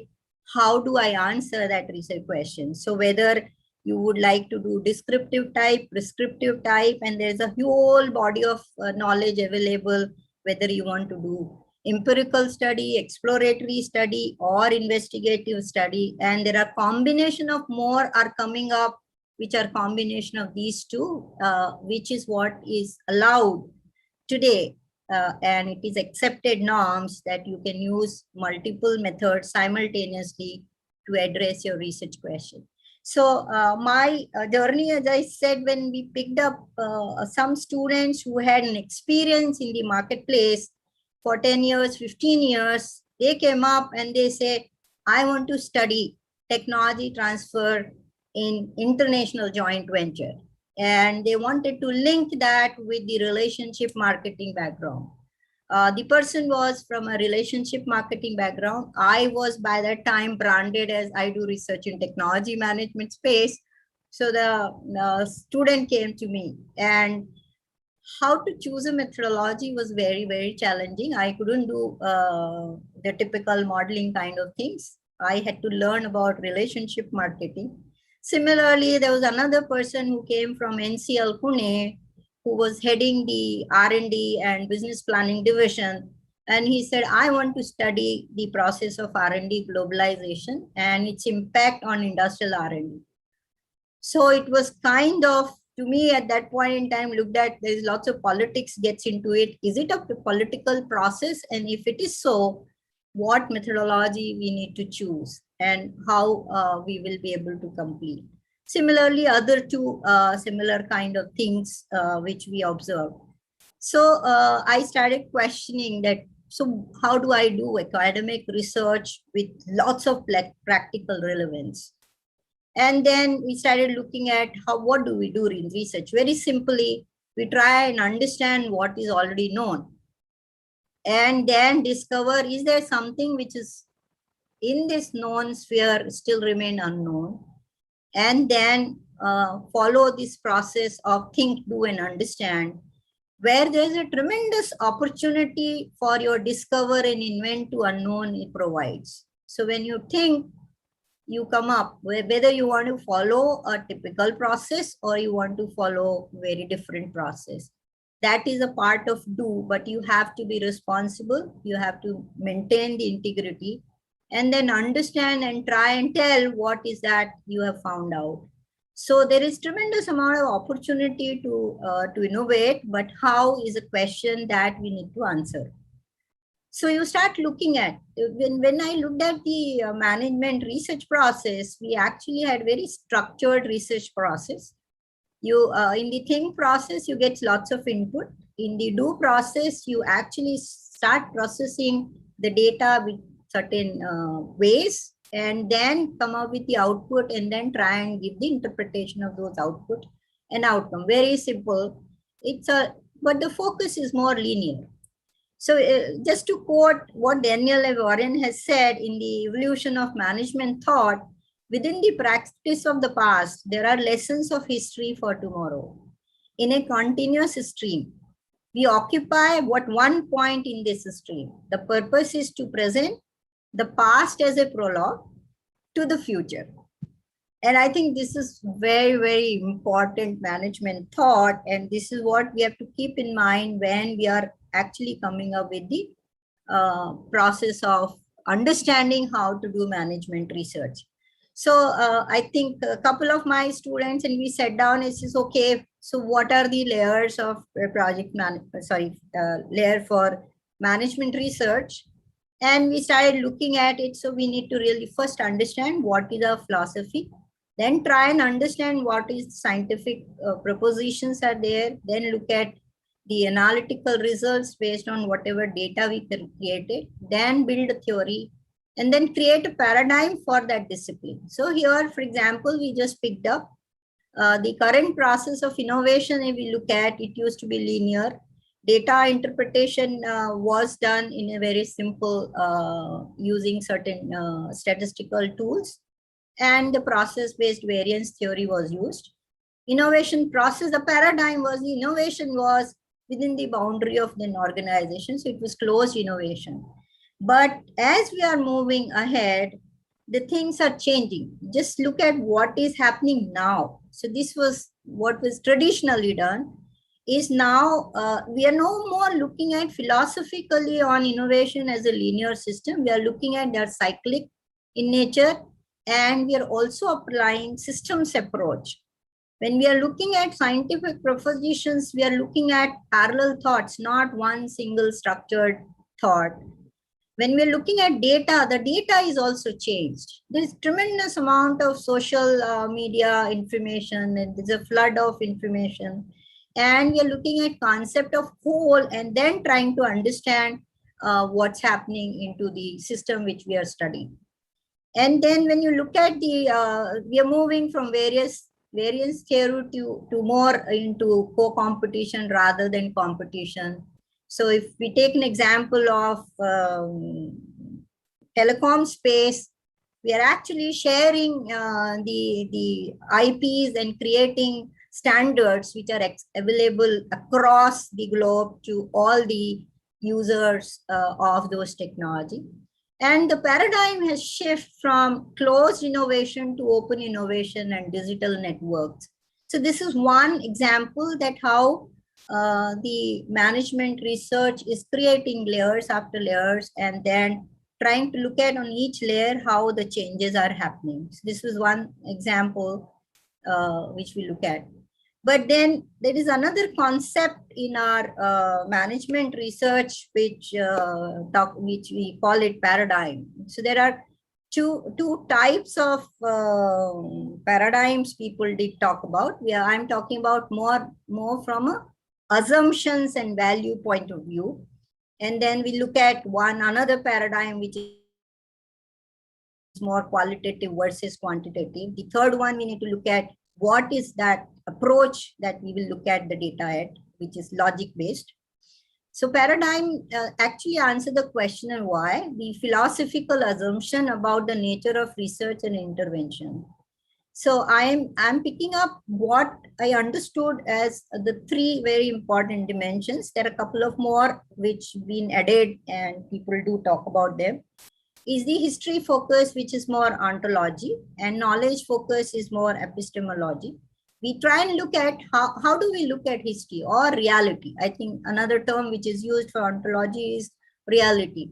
Is there is a reality one, or there are multiple reality, or the reality itself is changing?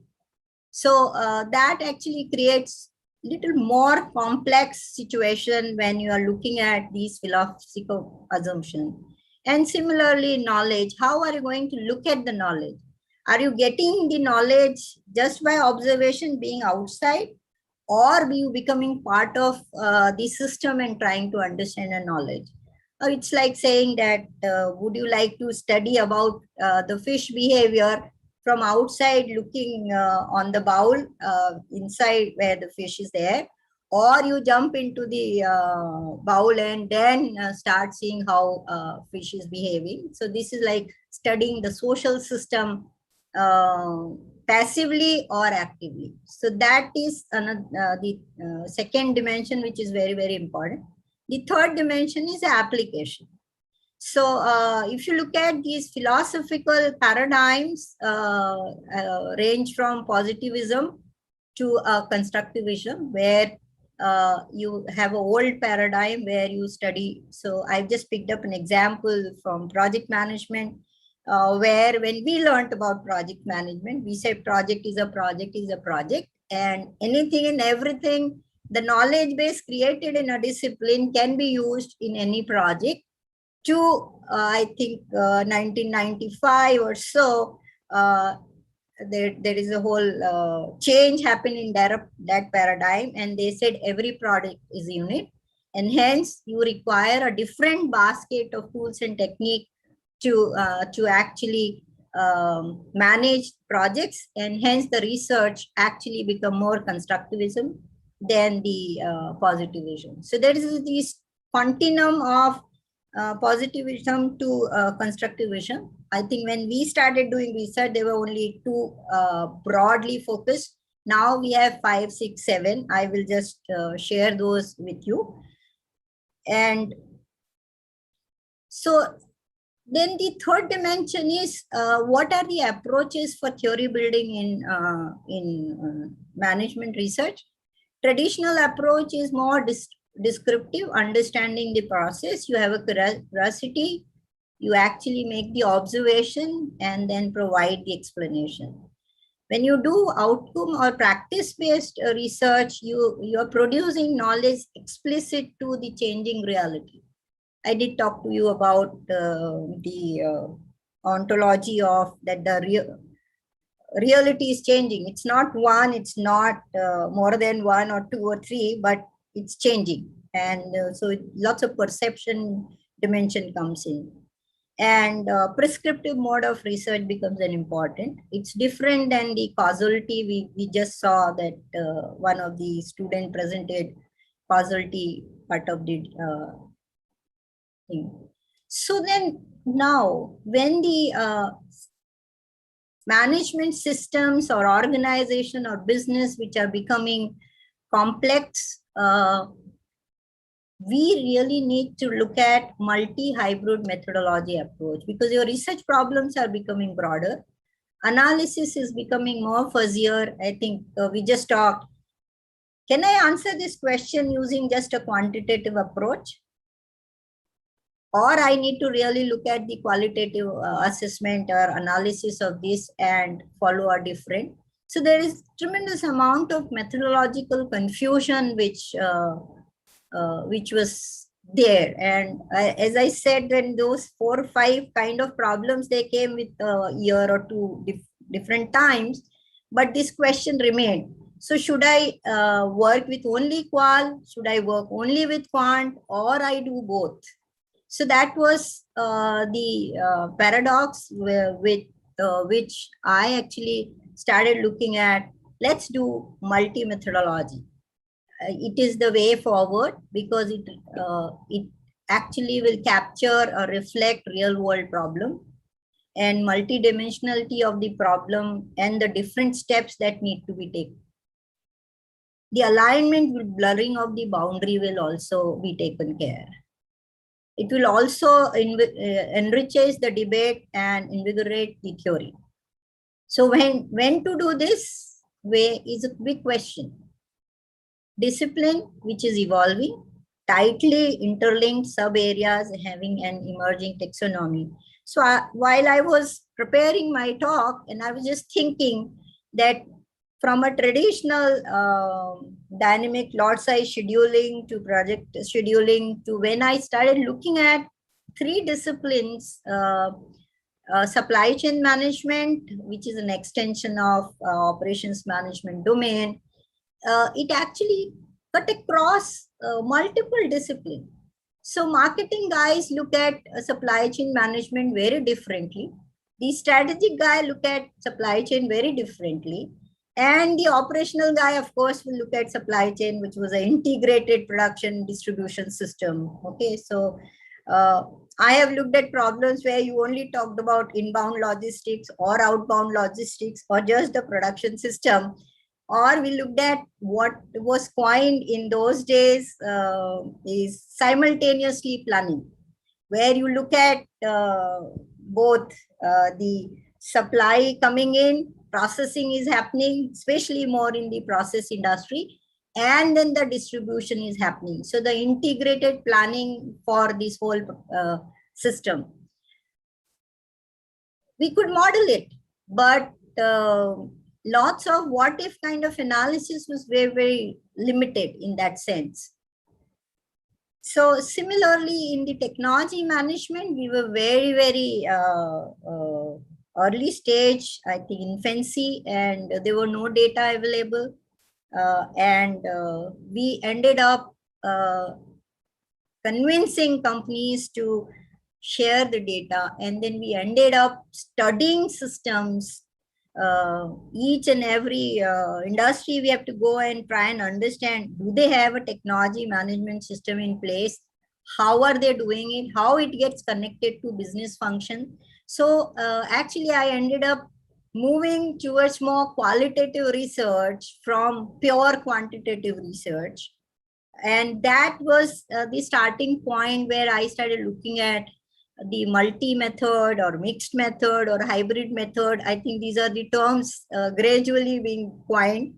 So I'm just using them with this last phenomena. And then again, there was this problem of should we call it proposition, and how our propositions are there, then how do you analyze them? Because the data set is changing.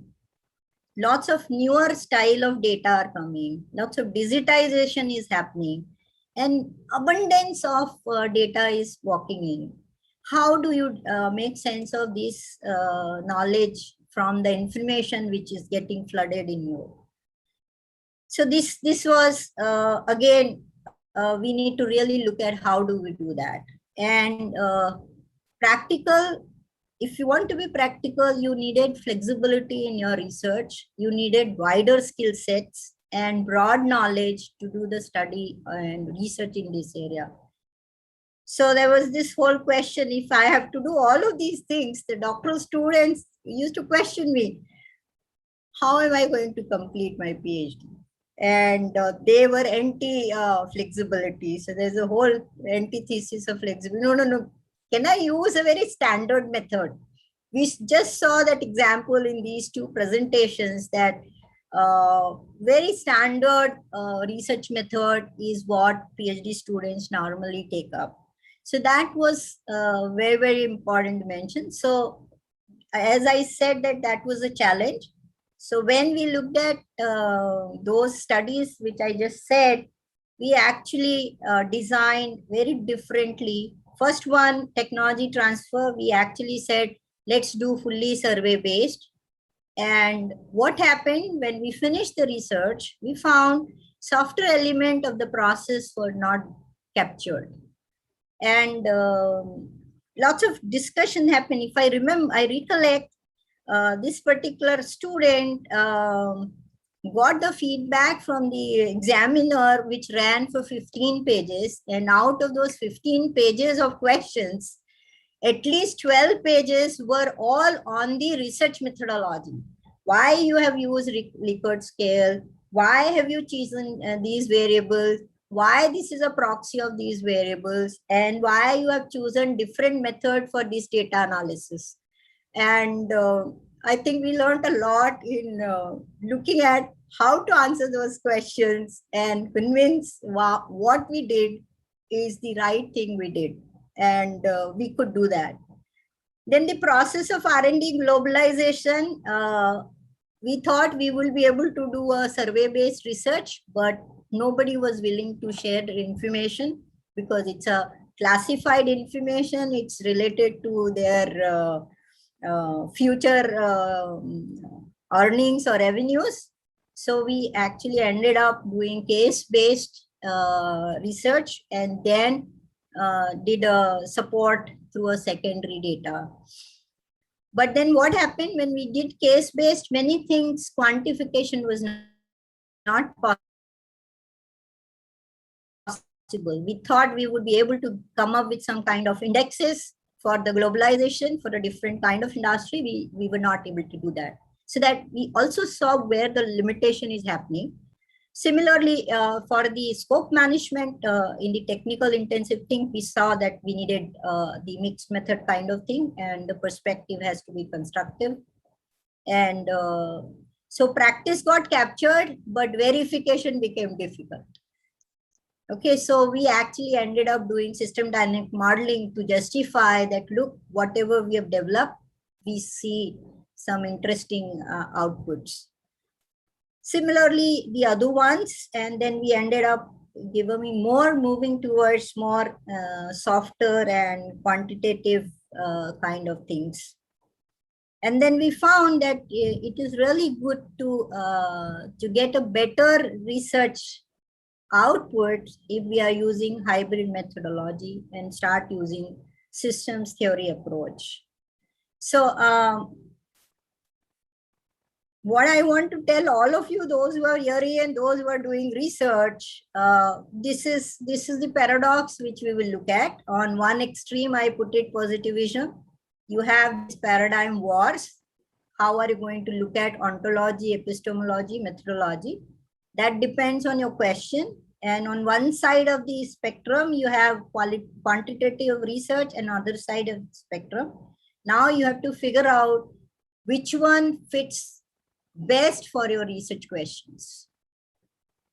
Whether you will need objective or you need subjective assessment, or you need both for which part of your research question or research objective.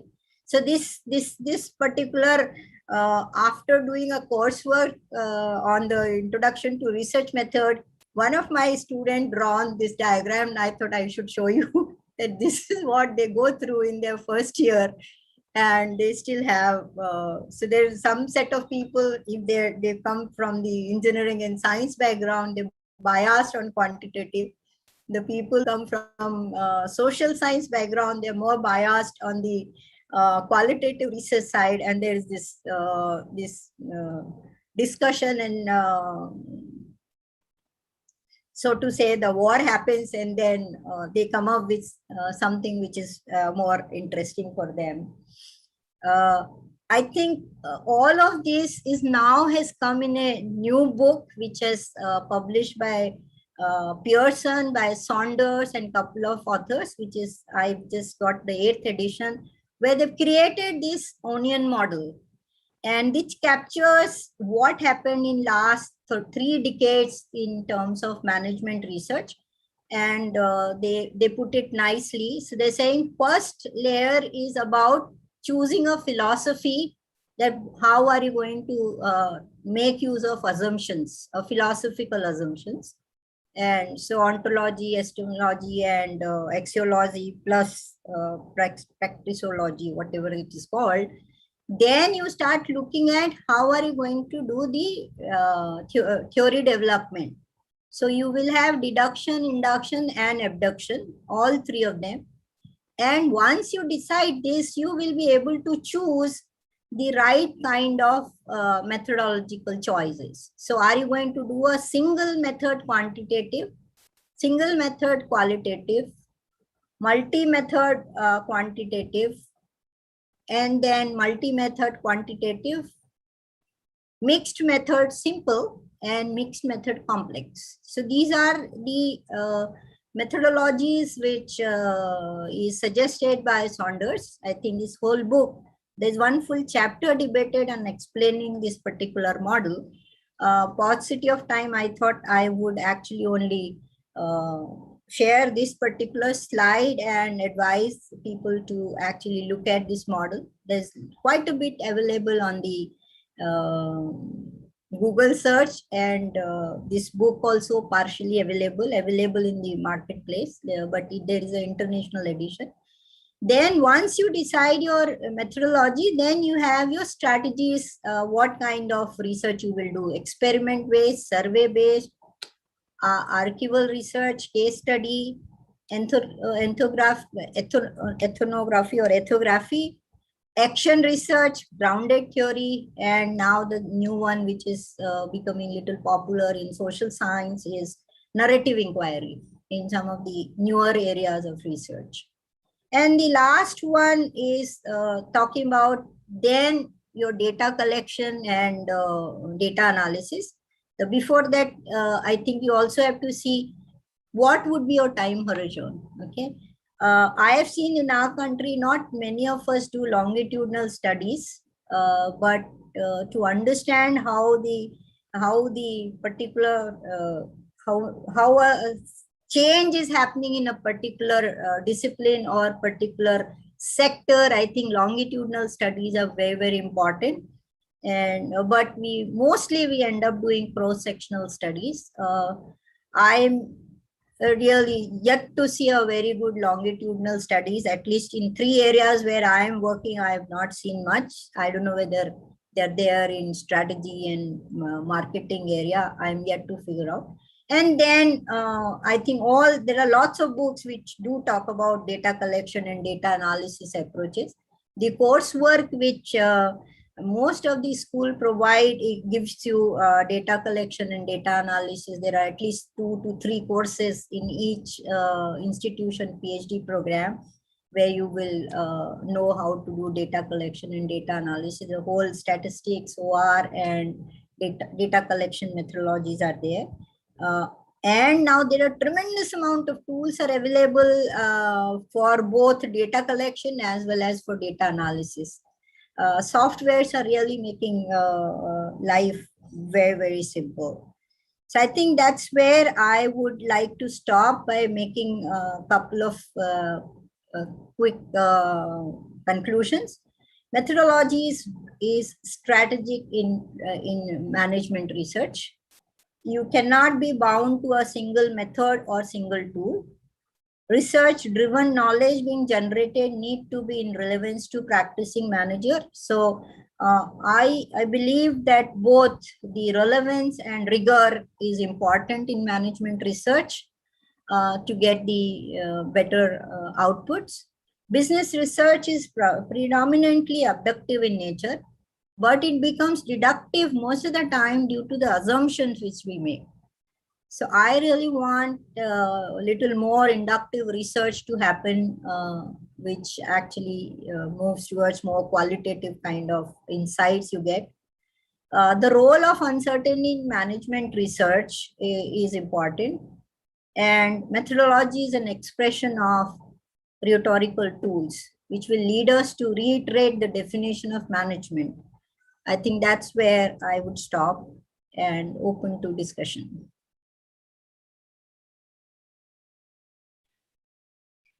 So I would welcome the audience to please raise your queries for Professor Karuna Jain's insightful session on the evolution of management research and the tug of war between qualitative and quantitative approaches to solving your research question.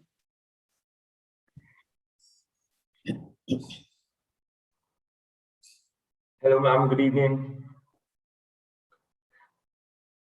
Yes. Hi, this is Dr. Mohit Malan. I'm an assistant professor here at Great Lakes Institute of Management. Yes. So my question is, ma'am, when we're talking about qualitative methods, I just wanted to know your views about one in particular, autoethnography, wherein we are using our own thoughts and experiences as a customer as well, and of course as a researcher, and then deriving conclusions from that. So is that a valid way of approaching a research problem? And is it acceptable in journals internationally?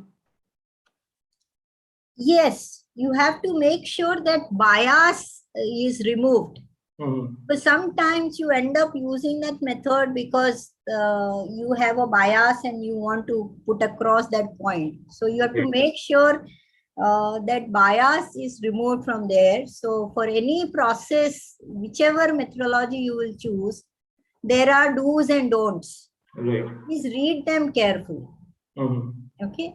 And every time you pick up a research question, see what is the requirement of that research question. Okay. A priori, don't assume. Right. Okay? Sure. So I did have some examples, but paucity of time, I'm not able to share that how for different research question, what research methodology or method I have used, what kind of data is collected, and so on and so forth. I had some 4 or 5 examples, but I have already crossed my time. I think Sheetal told me I will be given 25-30 minutes.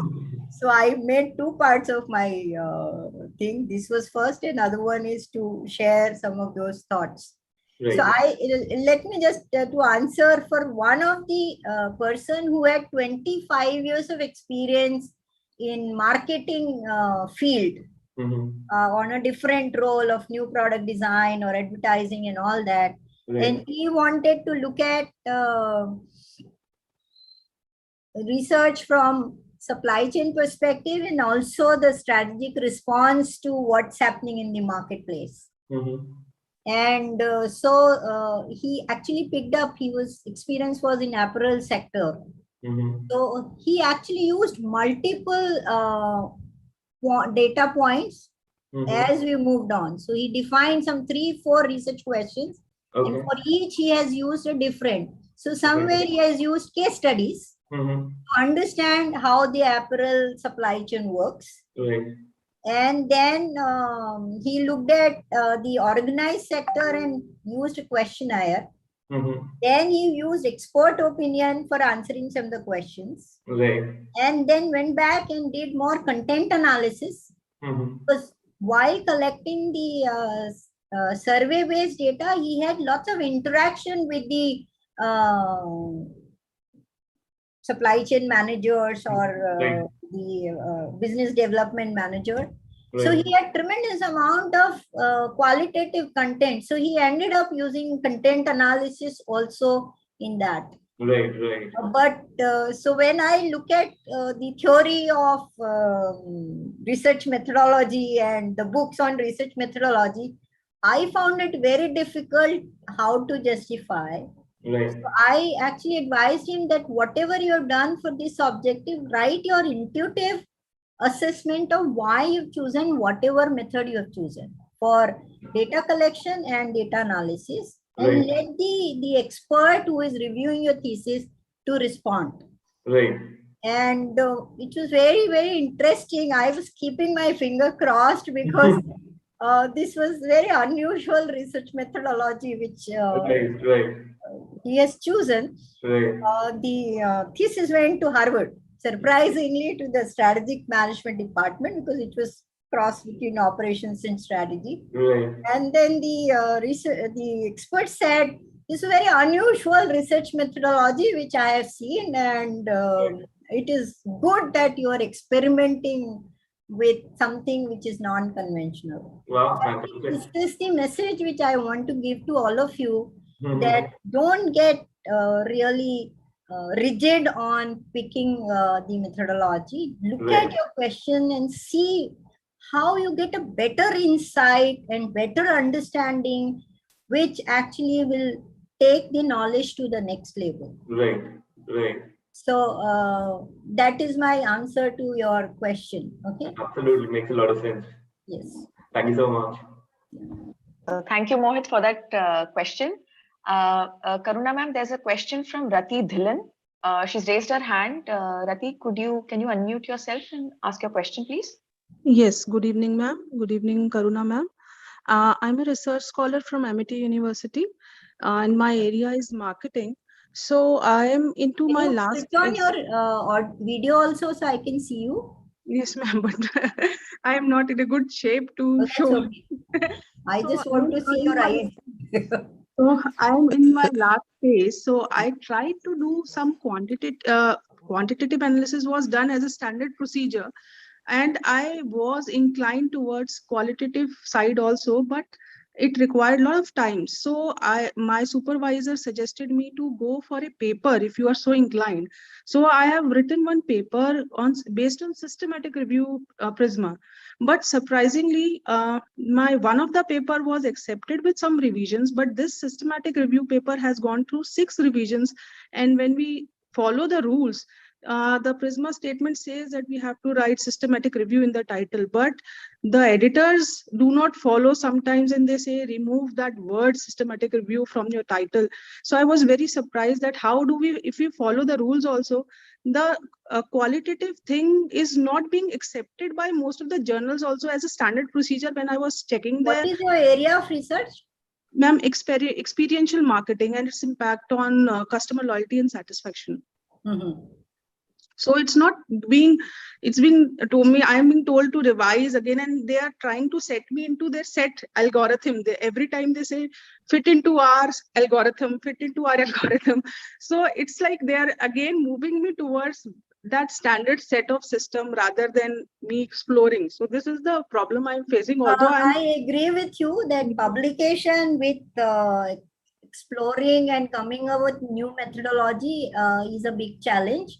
But if you articulate pretty well and justify why you are doing what you are doing, I think you should be able to get it through. There is no shortcut for, so you argue maybe. Yes, I'm doing that every time I'm hard bent. So I'll tell you, one of the student did some work and we wanted to publish his work. And students, like they were master students, it's a 9 months project, and the guide and co-guide decided that this is a good work, let's try and do it. So they were very interesting questions. They will say, why did you do that? You are saying that you are actually making a qualitative assessment, but you are also giving numbers. Okay, so when you do the qualitative assessment where you ask different types of questions and then finally convert them into numbers. Yes. Okay, so you are getting their subjective perception based inputs, and then for your analysis you are converting. So what we have done it, we skipped those steps because we thought we just said that this methodology we have used, so it is implicit. He said, where is your academic argument for doing this? Okay, so we ended up putting the whole process in response to that query. And we said we followed all of this process, and then we gave the quantitative number to compute. I think it was in the risk assessment domain, okay, and in the project environment. And then I think we went through 2 or 3 iterations, but then he was convinced that we did the right thing. Okay. I'm also on that path, but still to get it accepted. But I'm hell-bent that this is the way. So have a patience to answer the reviewer with a positive frame of mind. Okay, many a times what happens, I have put so much of effort in, and the reviewer is just making statements which are not very clear or very harsh. There are both the things happens. They either make a very harsh statement or they just say. So I remember one of the time in early phase of my career, one person said, your conclusion is very small. That's it. Now, what are you going to do about it? What is the problem with my conclusion? If my finding is only two or three things, I'm going to write only 3 statements. So it was very difficult. So I actually said that I'm revising, I'm extending it, but I would be happy if you let me know what you want in my conclusion to be written. Yes. So if you are little positive towards, because see, they don't know you. They read you through your writing, or they know you through your writing. So you have to be a little more explicit and have a positive response, because they are doing professional service. They don't get paid. They do it out of passion for the academics. Okay. So that respect you need to maintain for the reviewer. Yes. And appreciate their time and effort. Okay. Then you will get more positive results. Yeah. Thank you so much, ma'am. Thank you. Welcome. So if there aren't any other questions, I would request Dr. Amit to please give the vote of thanks. Yeah. Thank you, madam, for a very enlightening session. So as we near the conclusion of the inaugural edition of Lumiere Research Symposium, we would like to thank Professor Karuna Jain for sharing her experiences and knowledge on contemporary research methods. Further, we appreciate and are thankful to Professor Pinaki Das Gupta and Professor Rupal Sharma for spending their precious time for evaluating and providing the feedback for the presenters. We thank Professor Ivan Zupik, Professor Saikat Banerjee, Professor Sujata Kandei, and all the REC members for supporting and encouraging our research initiatives, and also for disseminating the information about this event among their networks. We appreciate the precious time and contribution of 15 anonymous reviewers consisting of internal and external faculty members. We are thankful to all the authors who submitted the abstracts and to all the participants of the symposium, without whom this event would not have been possible. Further, we are thankful to Dr. Devasis Sanyal, the director of Great Lakes Gurgaon, for his constant moral and directional support to all of us. Our gratitude to Professor Jones Matthews, who acted as a constant guide from day 1 till the day of the symposium. We appreciate and are thankful for the support of each faculty member of Great Lakes Gurgaon who contributed in various ways. We are thankful for the constant support provided by Sushri, Neha, Bruno from the marketing team, and also Chandra Prakash from the IT team. We are also thankful to Mr. Samiran Barag for his timely admin support. Last but not the least, we would like to thank Professor Sheetal for her consistent and foundational efforts as a co-organizer of this event, which made this event possible. In case we miss someone due to a long list of names, we would like to wholeheartedly thank each one of you who has contributed for this event to be a success. Lastly, the next edition of the Lumiere Research Symposium is to be held on 17th of Feb 2022. Okay. So we look forward to, book your calendars, and we look forward to your support as well as your submissions. And before we end, we have a provision for breakout rooms for the participants for next half an hour who would like to network and look for potential collaborators. So I invite Professor Mohit and Professor Madhurima to moderate this event. And Professor Sheetal may guide in regards to the breakout rooms. Thank you. Thank you very much. I can't hear you.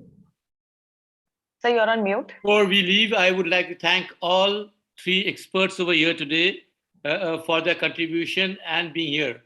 I will personally reach you all, but I think it's pretty late, and we'll end over here. Thank you so much, everyone who are present. Thank you. I just have a humble submission. If you could all put your videos on, I would like to take a group screenshot for our for good memory.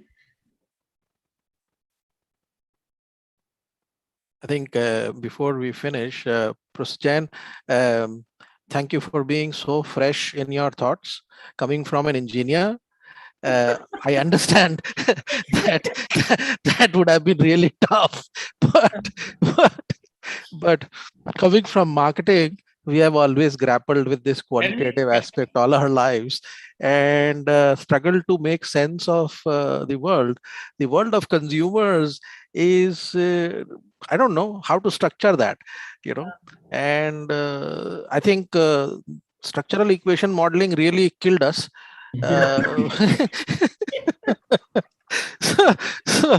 So I think inventing a methodology for yourself and being able to justify it could be a separate course for PhD scholars and research scholars.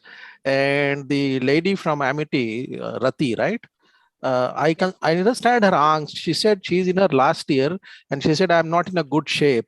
I understand where that lack of good shape is coming from.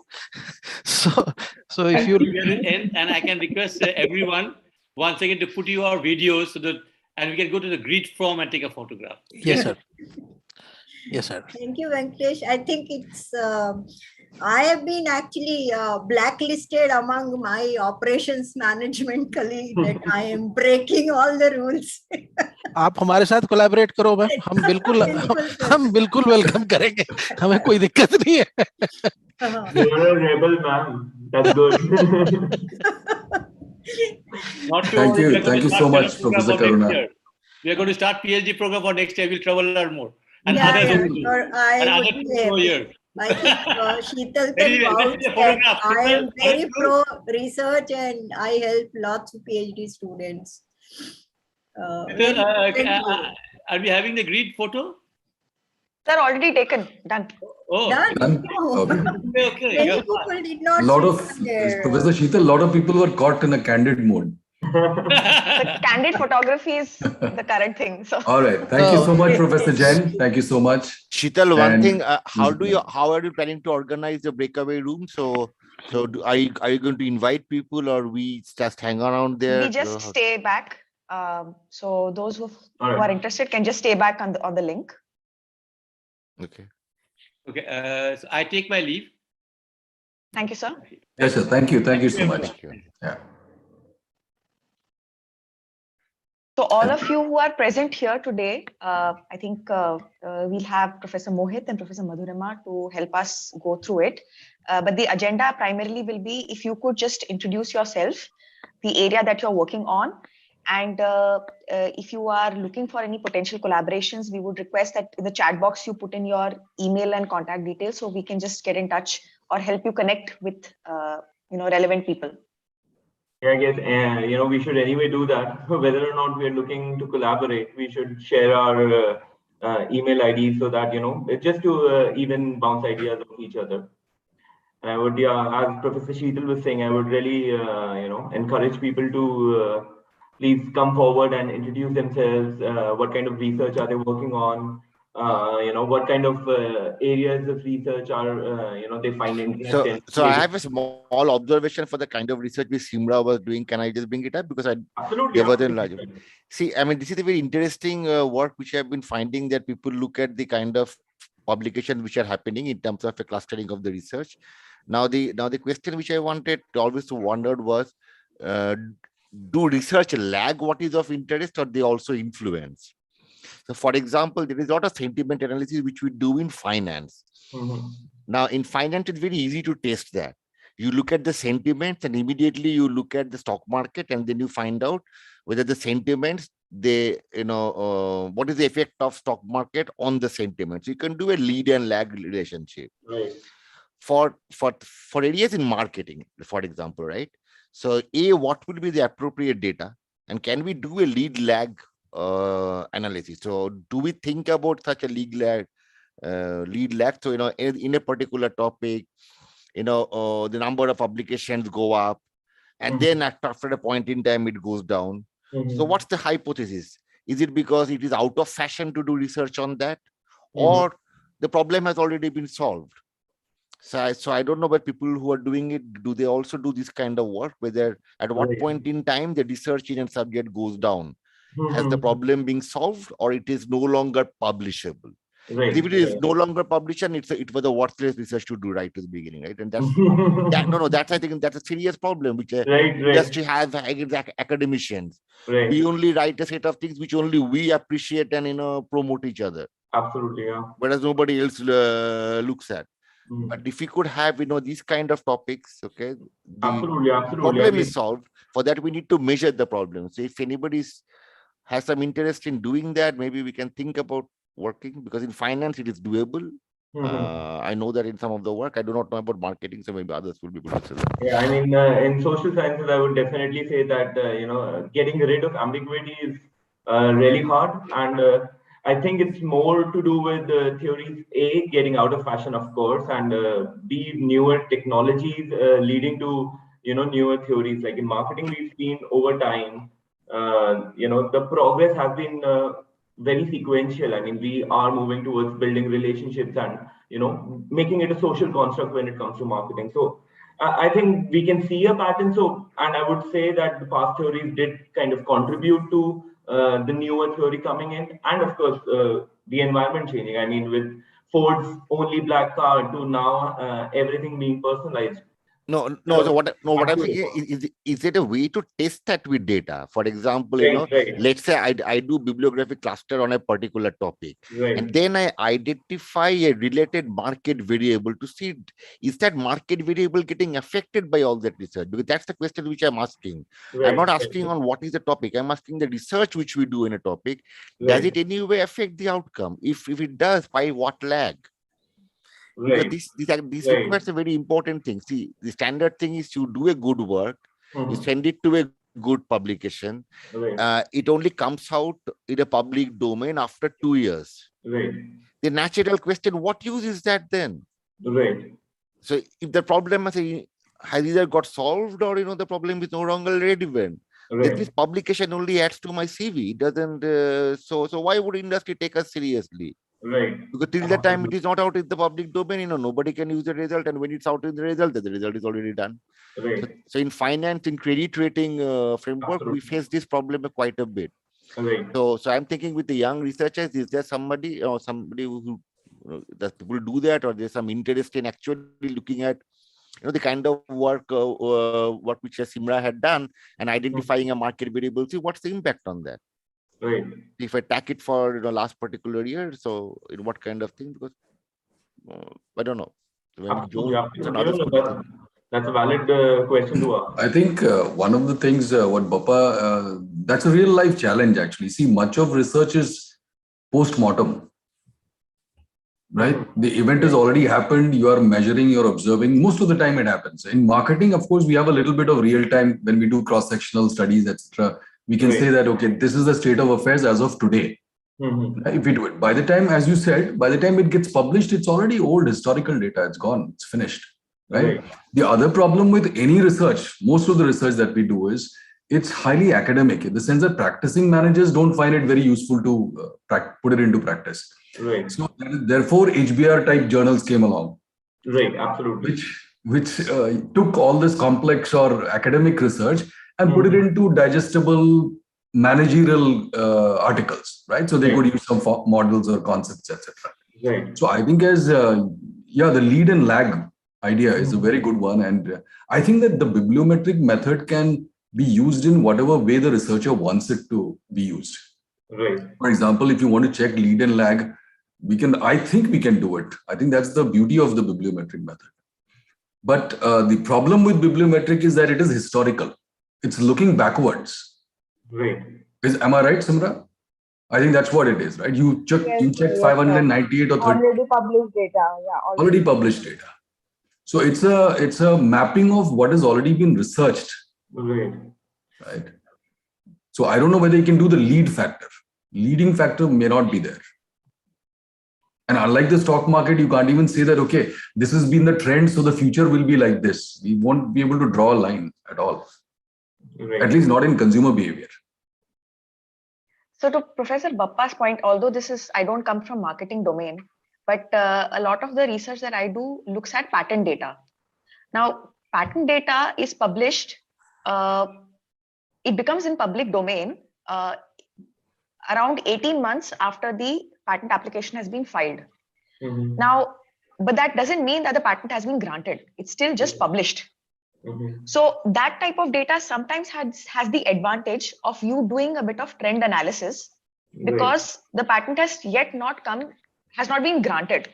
So this kind of lead and lag kind of study is possible using patent data because it is up to date. It is information that has never been shared by the company because it's competitive information, but they have to share it in the patent document. So in that context, I think I do understand where Professor Bappa is coming from. I don't know, of course, how relevant it is in marketing, but I don't use bibliometric, but I use patent analysis to assess future trends. So that data does not typically get too outdated. Right. Absolutely valid point by Professor Sheetal. If anyone from any other domain would like to chime in, maybe some of our younger participants. I hope you are counting me in that group, right? Yes, sir, of course. Yeah, but okay. Considering that you have already chimed in. You'll always remain young, Bappa, just on the basis of the amount of hair on your head. Compared to all of us losing it. Anyway. Professor Purnima, are you there? Sunena, would you like to probably jump in? Sorry? Yeah, I was just also inviting Sunena to maybe jump in if she had any sort of thoughts regarding this, or maybe her own research that she wants to talk about, or research ideas maybe she wants to talk about. I'm now advancing for something. I'm looking forward to a postdoctoral and now working on the ethical brand scandal part. Right. Already done for the performance-based, like done with the literature review. It also took a year, good amount of time, 4 or 5 times review, and include this, include that. This should be the contribution. This should be the way of you theorize it. I had to even model my theory that was coming out of the literature. Of course, right. So it was initially it was just the bibliometric kind of a thing, but later on I added the hypothesis also. It's a mixed method kind of a thing, literature, something very rare. People have done that. Right. But I was asked, so I collaborated on that. Right. Another tangent of work for you could be just taking your theories or models that you have like constructed and checking them with say an experiment-based approach. Yes. So that would be some of the future directions that you could probably take on those topics. Sure. Experimenting, as Professor Karuna was also saying, experimenting with different techniques, kind of brings out a little more into whatever that you are researching, that research question. Okay, so similar research question with different techniques. Correct. Like similar but not same, of course. Okay. If anyone else would like to, just discuss something about their research, a different domain, maybe Professor Madhurima, would you like to, talk to us about what kind of research interests you? Yeah, hi, Professor Mohit. Thank you for the opportunity. I think Sugandh has raised her hand. I don't know. So okay. Let us hear Sugandh. Yeah. No, it's okay. I mean, I just got a message from Dr. Sheetal. The chat box is disabled, so I cannot type anything on the chat box. So I thought I'll just introduce myself and my work. But it's okay, Professor. Yeah. Please go ahead. Yeah. Yes. So I'm a research scholar at Department of Management Studies, IIT Delhi.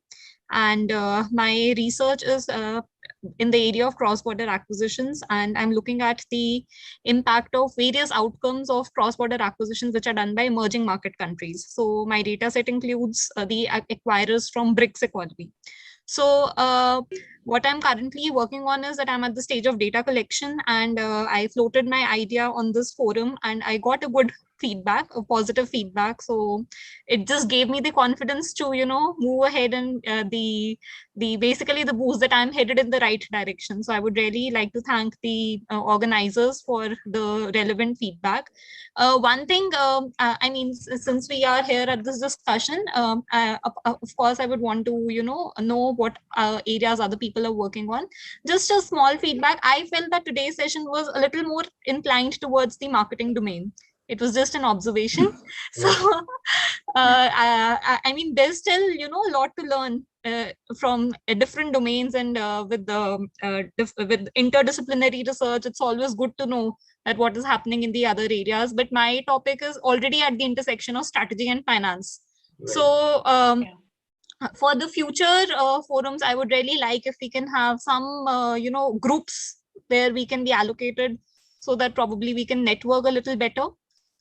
So that's my 2 cents about today. And other than that, I mean, I would really love to know if there are other people who are working in similar areas of strategy and finance. My topic basically looks more at the governance aspect.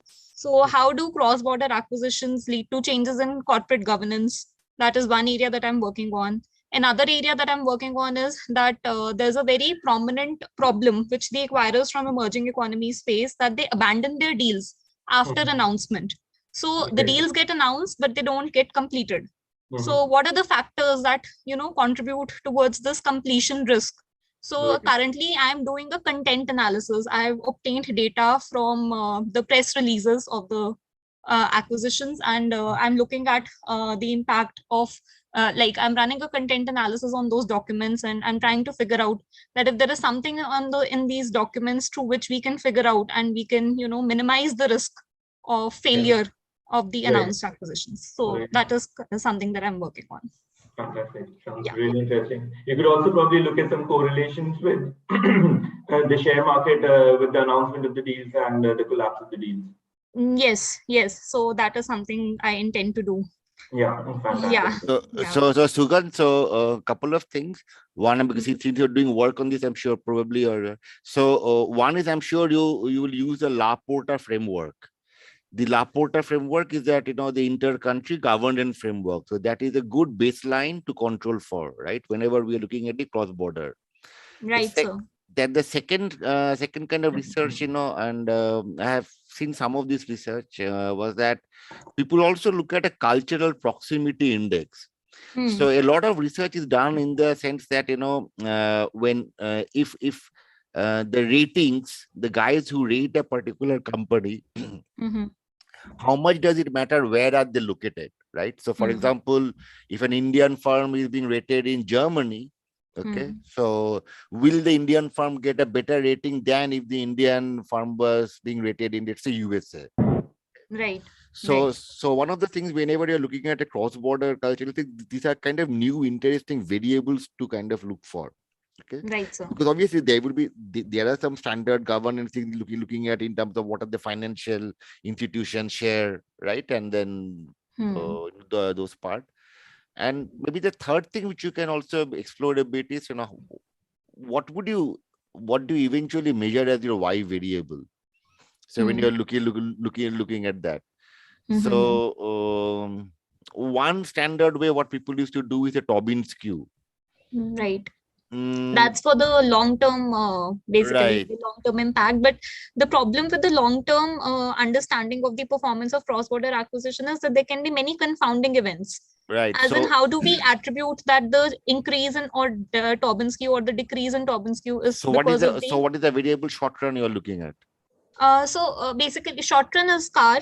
The main variable of interest is cumulative with normal return. Yeah, think about the KMV market valuation. So the KMV is a market valuation of firms. So think about that a bit. That's a very good dynamic, which can be scaled to very short-term, weekly, monthly kind of market valuation. So it doesn't rely entirely, or it hardly relies on the balance sheet information. Because one of the things you will find, a lot of research talks about whenever they're looking at mergers, cross-border or within the country, is that there is a natural tendency for the auditors to dress up the balance sheet. So any analysis which you're doing on a dressed up balance sheet will kind of face some severe scrutiny. Right. Because if I want my company to get merged, I will dress up my balance sheet. And the research which you do, which are on the balance sheet ratios, will become suspect. Right. So, So another think about aspect. KMV. KMV is agnostic to balance sheet. So that's something which you can use. Right. Another aspect that is very interesting in this area is the role of the advisors in the deal process. So, many firms, they hire these financial and legal advisors, end up paying a lot of money. And despite that, the deals fail. So that is something that, again, the role of how these advisors play in, whether they play a diligent role or whether they play an active role in the negotiation process. And on what basis are these advisors hired? On the basis of deal motive. Does deal motive play an important role? So that's also an interesting area that can be looked at. Yes. Yes, so I think this group of emails will be shared, so you can get in touch if there is something which you. Yes. Thank you, sir. Thank you so much. Great. Thank you, Sagan. Back to Professor Madhurima. So I am working in the area of OB and HR. So I'm not sure if there are people here who would be. But anyway, I'd like to share my research methods, which I generally use for my research. So I'm into 3 kinds of research. So one is systematic literature reviews, like Professor earlier. So in systematic reviews, you look at a body of literature and you try to summarize it, and you try to figure out how research has evolved over the years and how it could be taken forward. So future research directions that could be derived out of that research. So that is what we look at. And then, of course, there are quantitative techniques that you can use. So typical model-based research, wherein you have constructs. So particularly in OBHR area and in the marketing area, where you do not have objective variables, you have abstract constructs. So to measure them certain scales, and you adopt methodologies like structural equation modeling or even regression of the models. And that's how you arrive at your findings. And then a recent paper that I'm working on. So there we are also using a mixed method approach. So it's a combination of qualitative plus quantitative. In that paper, we're trying to interview some of the people, and later on we are trying to, the insights which we found from the interview that were used to formulate a research model, which we subsequently tested using quantitative techniques. So yes, that is another kind of research that I'm into. And I'm sure all of our research interests are displayed. Anybody would like to reach out to any of us for collaborations, or simply for discussing ideas, all of you are most. I think maybe a cross-functional research could be a good idea, right? Maybe HR and marketing and strategy. Yeah, absolutely, Professor Jones. That is really very exciting, especially with the cross-functional startups coming up as well. Yes. So that is definitely, very in research question to look at. Absolutely fantastic. Sir, if you would want to talk a little bit about your research and what further research interests do you think, or patterns do you think coming up? Asking me? Yes, sir, Professor Jones. Oh, okay. All right. So the research elements that I'm working on right now is one on the drivers of higher education, B-school selection choice. Right. We recently worked on another paper which was on branding or brand co-creation. Right. So I think Simra or somebody, I think, was it Sunana, I think, you talked about brand co-creation, one of you. So that's a hot topic, which Simra. is, yeah. So that is a hot topic right now, and almost completed a paper in that area, looking at different aspects of different levels of brand co-creation amongst consumers. Like just like you have different levels of loyalty, right? The newly loyal, the moderately loyal, and then the fan-like loyal. Right. Similarly, here also you have different levels of consumer engagement or co-creation. So we are exploring that as well. So those are the two papers that I'm that I've worked on recently, and then there is another one that is in the pipeline, which is completely new. But we're trying to figure out some paper where we, the kind of methodology suggested by Dr. Jain, the mixed method.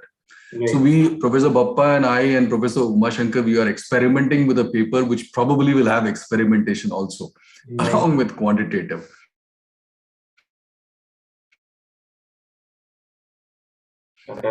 But besides, yeah, so that's what we have seen, acceptance of qualitative now. I mean, that American focus on quantitative is slightly losing its edge now. Mm-hmm. There's more openness, and if you want to go for qualitative, what I've normally seen is that the Europeans are more open to it.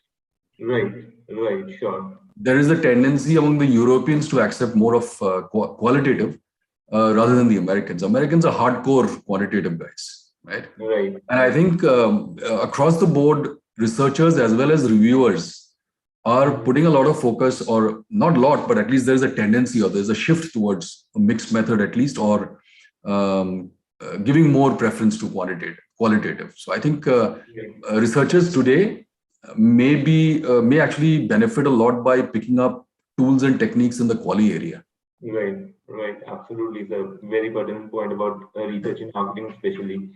Would anyone else, our co-organizers, Professor Sheetal and Professor? Say one thing that, but if we focus more on qualitative, sir, don't you think that qualitative papers take much more longer to get accepted comparatively to quantitative studies? So my suggestion to that is, Sunaina, do 3 quantitative papers, do 1 qualitative on the side. Okay, don't make it a matter of life and death, but do it for the fun of it, for the benefit of actually adding to literature which is really useful or good quality. Okay, and just one more important. So just to highlight another point. So Sunaina, in my doctoral research, I had done qualitative as well and partly quantitative.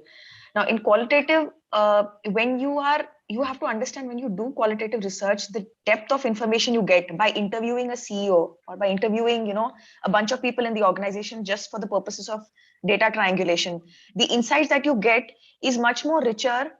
At least because I come from a strategy angle. So for strategy, understanding that you have to speak to people. So the depth of research that you get in case studies is very, very high compared to what you do by sharing surveys and questionnaires. Okay, you might be able to come up with a lot of good variables and quantify that. But when it comes to understanding strategies, I think there is no substitute for a good in-depth qualitative research. And when you publish that and you justify that, I'm sure no decent journal publication would refute you purely for the methodology. Your interpretation may be refuted, but your methodology is not going to be questioned. Okay. Another thing I'd like to add here to what Professor Sheetal just said. So whenever you're conducting qualitative research, suppose you interviewed 20 people and you came up with certain insights. So one way is that you position your paper as a qualitative paper, purely qualitative paper, the way you do it, a typical qualitative paper. Another thing that you can do is that you can try to theorize it. So if you think that something is not existing in the literature so far, then probably you can, develop a conceptual model and build up certain propositions, and which could be later tested by empirical research. Quantitative scholars can, carry out that kind of research later on, or probably you yourself could extend it in another paper. So qualitative, if you just start by taking interviews on any topic, then there are so many ways. You can write case studies, you can write a proper qualitative paper, plus you can also write a conceptual paper, which can be later converted into a quantitative paper. So yeah, there is definitely merit in carrying out qualitative research, and just by the amount of effort that it takes, we should not be discouraged, because probably it is going to give us a lot of fruit in the future. So yeah. Yeah, so while you're a PhD candidate, yes, there may be an urgency level because you have deadlines to meet with publications and all that before every DRC, right? But I think just because it's more time consuming or it's acceptable to less number of journals That really should not be, because when we're doing a PhD, the whole idea, the philosophy of a PhD is that you're out there to create new knowledge, right? Publication is an outcome. I mean, it's a side effect. That's the way I look at it. I mean, it's painful. It's very painful. And when you're doing a PhD, you are under so much of pressure to come up with, publishable papers on time. So quantitative definitely it helps you to go the faster route. Yeah, but if you're really investing, if you're investing in a qualitative paper, you mentally prepare yourself. Okay, this is going to take 2 years or maybe 2.5 years, 3 years. So I think that acceptance right in the beginning itself can really smoothen the journey. So ideally, I mean, there are two things, right? One is PhD is purely a degree. Okay, so correct. Let's not be over romantic about it. A doctor Absolutely. needs an MBBS license to operate a patient. You need a PhD to get an academic job. Nothing more than that, right? Okay, there have been some people who have got their Nobel because of PhD, but those are very few, right? So so let's take that away, right? So we have to be efficient in how much time we want to do. But also PhD will allow you the flexibility to try different things. So there are methodology mix. So one of the things which I'm sure we are seeing more and more, that this whole thing about experimental design, these things about impact, RCT and all. As a student, this is a good time to try something. Anything which you do in a social science, try to see if I can do a natural experiment, or can I have a treatment and a control group and try to find an effect, because these are good methodology. This will require you to have a qualitative understanding. It will require you the most important thing, which is going out of business, which is a survey design. And it will also require you to do very advanced quantitative things. With a lot of machine learning, what is happening is that we are increasingly relying on a transaction data. A survey design actually allows us that good old thing of if I could create a universe and get all the information, what would that be? And then I will know where do I lack. The moment you do a machine learning, you're constrained by what's out there, by the way. It only tells you how to extract that information. So at this stage, I think this is something which you can invest in, that, one of the things I want to do is new methodology, not only to parts of the quantitative or literature or econometrics or regression and all. But can I do a experimental design? Think, okay, natural experiment, RCTs, and the two Nobels in the last 3 years has been in that, and there are going to be pretty more on this experimental game design, because these are important things that people are realizing that out there in the survey we do not know that can we really measure impact or something. If I announce something, how do I measure it? So that would be something new which we should be trying to do. I think for some reason in the Indian management education system, the experimental design, the RCTs has not been very popular. But it has been slightly more popular in the economics and social science department. But I will not be surprised if this becomes extremely popular in the coming years. Okay, already some of the IIMs and others are trying to have a few lectures on the RCTs, okay, on the cause and effect kind of things. But this would be an interesting thing, because that will be something which people would expect social scientist researchers to be able to contribute. What is the full form of this RCT which you mentioned? Okay, so there are two types of RCT. One which I was suffering from was root canal treatment. I'm not talking about that. The other is randomized control trial. Okay. This is what Abhijit Banerjee and Esther Duflo got their Nobel. So essentially what you try to do is, if you want to see the effectiveness of something, you create a treatment and a control group, randomly give the treatment to a group and not to the control group, and look at that. So it's the same as experiments? No. Experimental design is you will not be allowed to do a RCT in most cases, because things have already been happening. For example, Purnima and I, we were doing the study on the effectiveness of online education. Now, I cannot randomly say some students, you guys don't come and the others you come to class. I have to look at who is coming from the class and try to find out, is there a random event which decided who has come to the campus and who is doing online? That's the experimental part, which is the Nobel which this got. Okay, so RCT would possibly give you a more better, whatever you want to do, you can possibly do if you can. But experimental design is really that fun thing where can I find this event in the past which separates the treatment and the control group. But that would be, and those are very effective. And I won't be surprised if increasingly most of the social science research, everybody tries to do that, including marketing. Finance economics has already been doing that. There have been this has been popular, but in the other things also, any hypothesis, people will try to check that. So what's the counterfactual? So as researchers, we must start asking ourselves, what's the counterfactual? Okay, so that would be an interesting thing. And maybe some of us can again start working on some problems on trying to look at what is the counterfactual. One other question is, we had Dr. Jain talk about the evolution of management research, right? Mm-hmm. And she did a good summary, I think. Yeah, I'll just make a move. I have already taken a whole lot of time, right? Yeah, no problem. We're just wrapping up. We're just wrapping up in 1 minute. Me trying to show that I'm young, I have taken a lot of time. So, but I think now I should really leave the floor to the guys who deserve it more. But thank you, everyone. Absolutely. Thank you, Papa. Thank you, Professor Papa. I was just suggesting that if you all have any other topic in mind, which you think that would be very relevant for researchers, we could plan that for the next edition. We would love to have your feedback, the scholars, if you all would like to. So we'll try to get an expert based on the topic which maximum number of people are opting for. Right, so that way we can make it more relevant and immediately useful for PhD scholars. Right. Yeah, absolutely, absolutely. So, would somebody like to take that up? Some topics of discussion that we think would be interesting, especially our younger. Yeah, y'all can also think about it and write in on the Lumiere email ID. Fantastic. Right, you can give your suggestions, or I think Professor Sheetal has also circulated a feedback form. Yeah. So some feedback was already given by Sugandh. Maybe other people can also. In fact, we would really request you all to give your feedback and make this Lumiere a little more popular amongst your batchmates and other peer networks, etc. Because today was our first edition.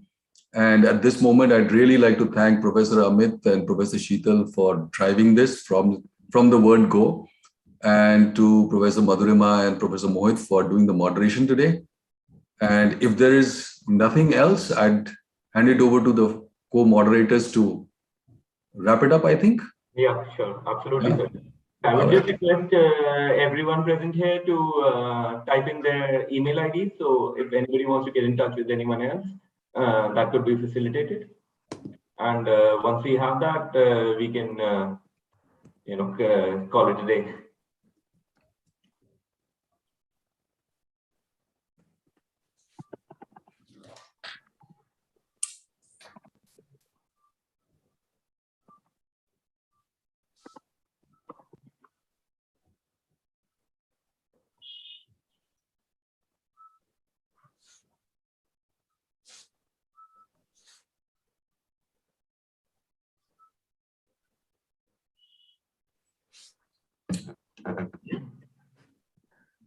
So ma'am, you will be sharing that candid photo on like LinkedIn or? I think so. I mean, no, we are keeping it for our own record purposes. We won't share it. Yeah. Generally, So do you all want us to share? Would you like us to share? Then we will definitely share it on LinkedIn. I am okay with it. I have no issue. Like Bruno would definitely want to put this up on our socials, especially LinkedIn. Yeah. So it's a very good candid photography that I've done. And I'm not a good photographer at all. So yes, we'll have good expressions on LinkedIn. Fantastic. So I think then, Amit, we can close the session. Yes. All right. Okay. So thank you, Mohit. Thank you, Madhurima. And thank you, Jones, sir. And thank you so much, everybody. Thank you, Amit. Okay. Thank you. We close the session and have a good evening, everyone. And happy researching. Happy researching. Thank you. Okay, bye-bye. Thank you, Bye. everyone. Bye. Good night. Good night.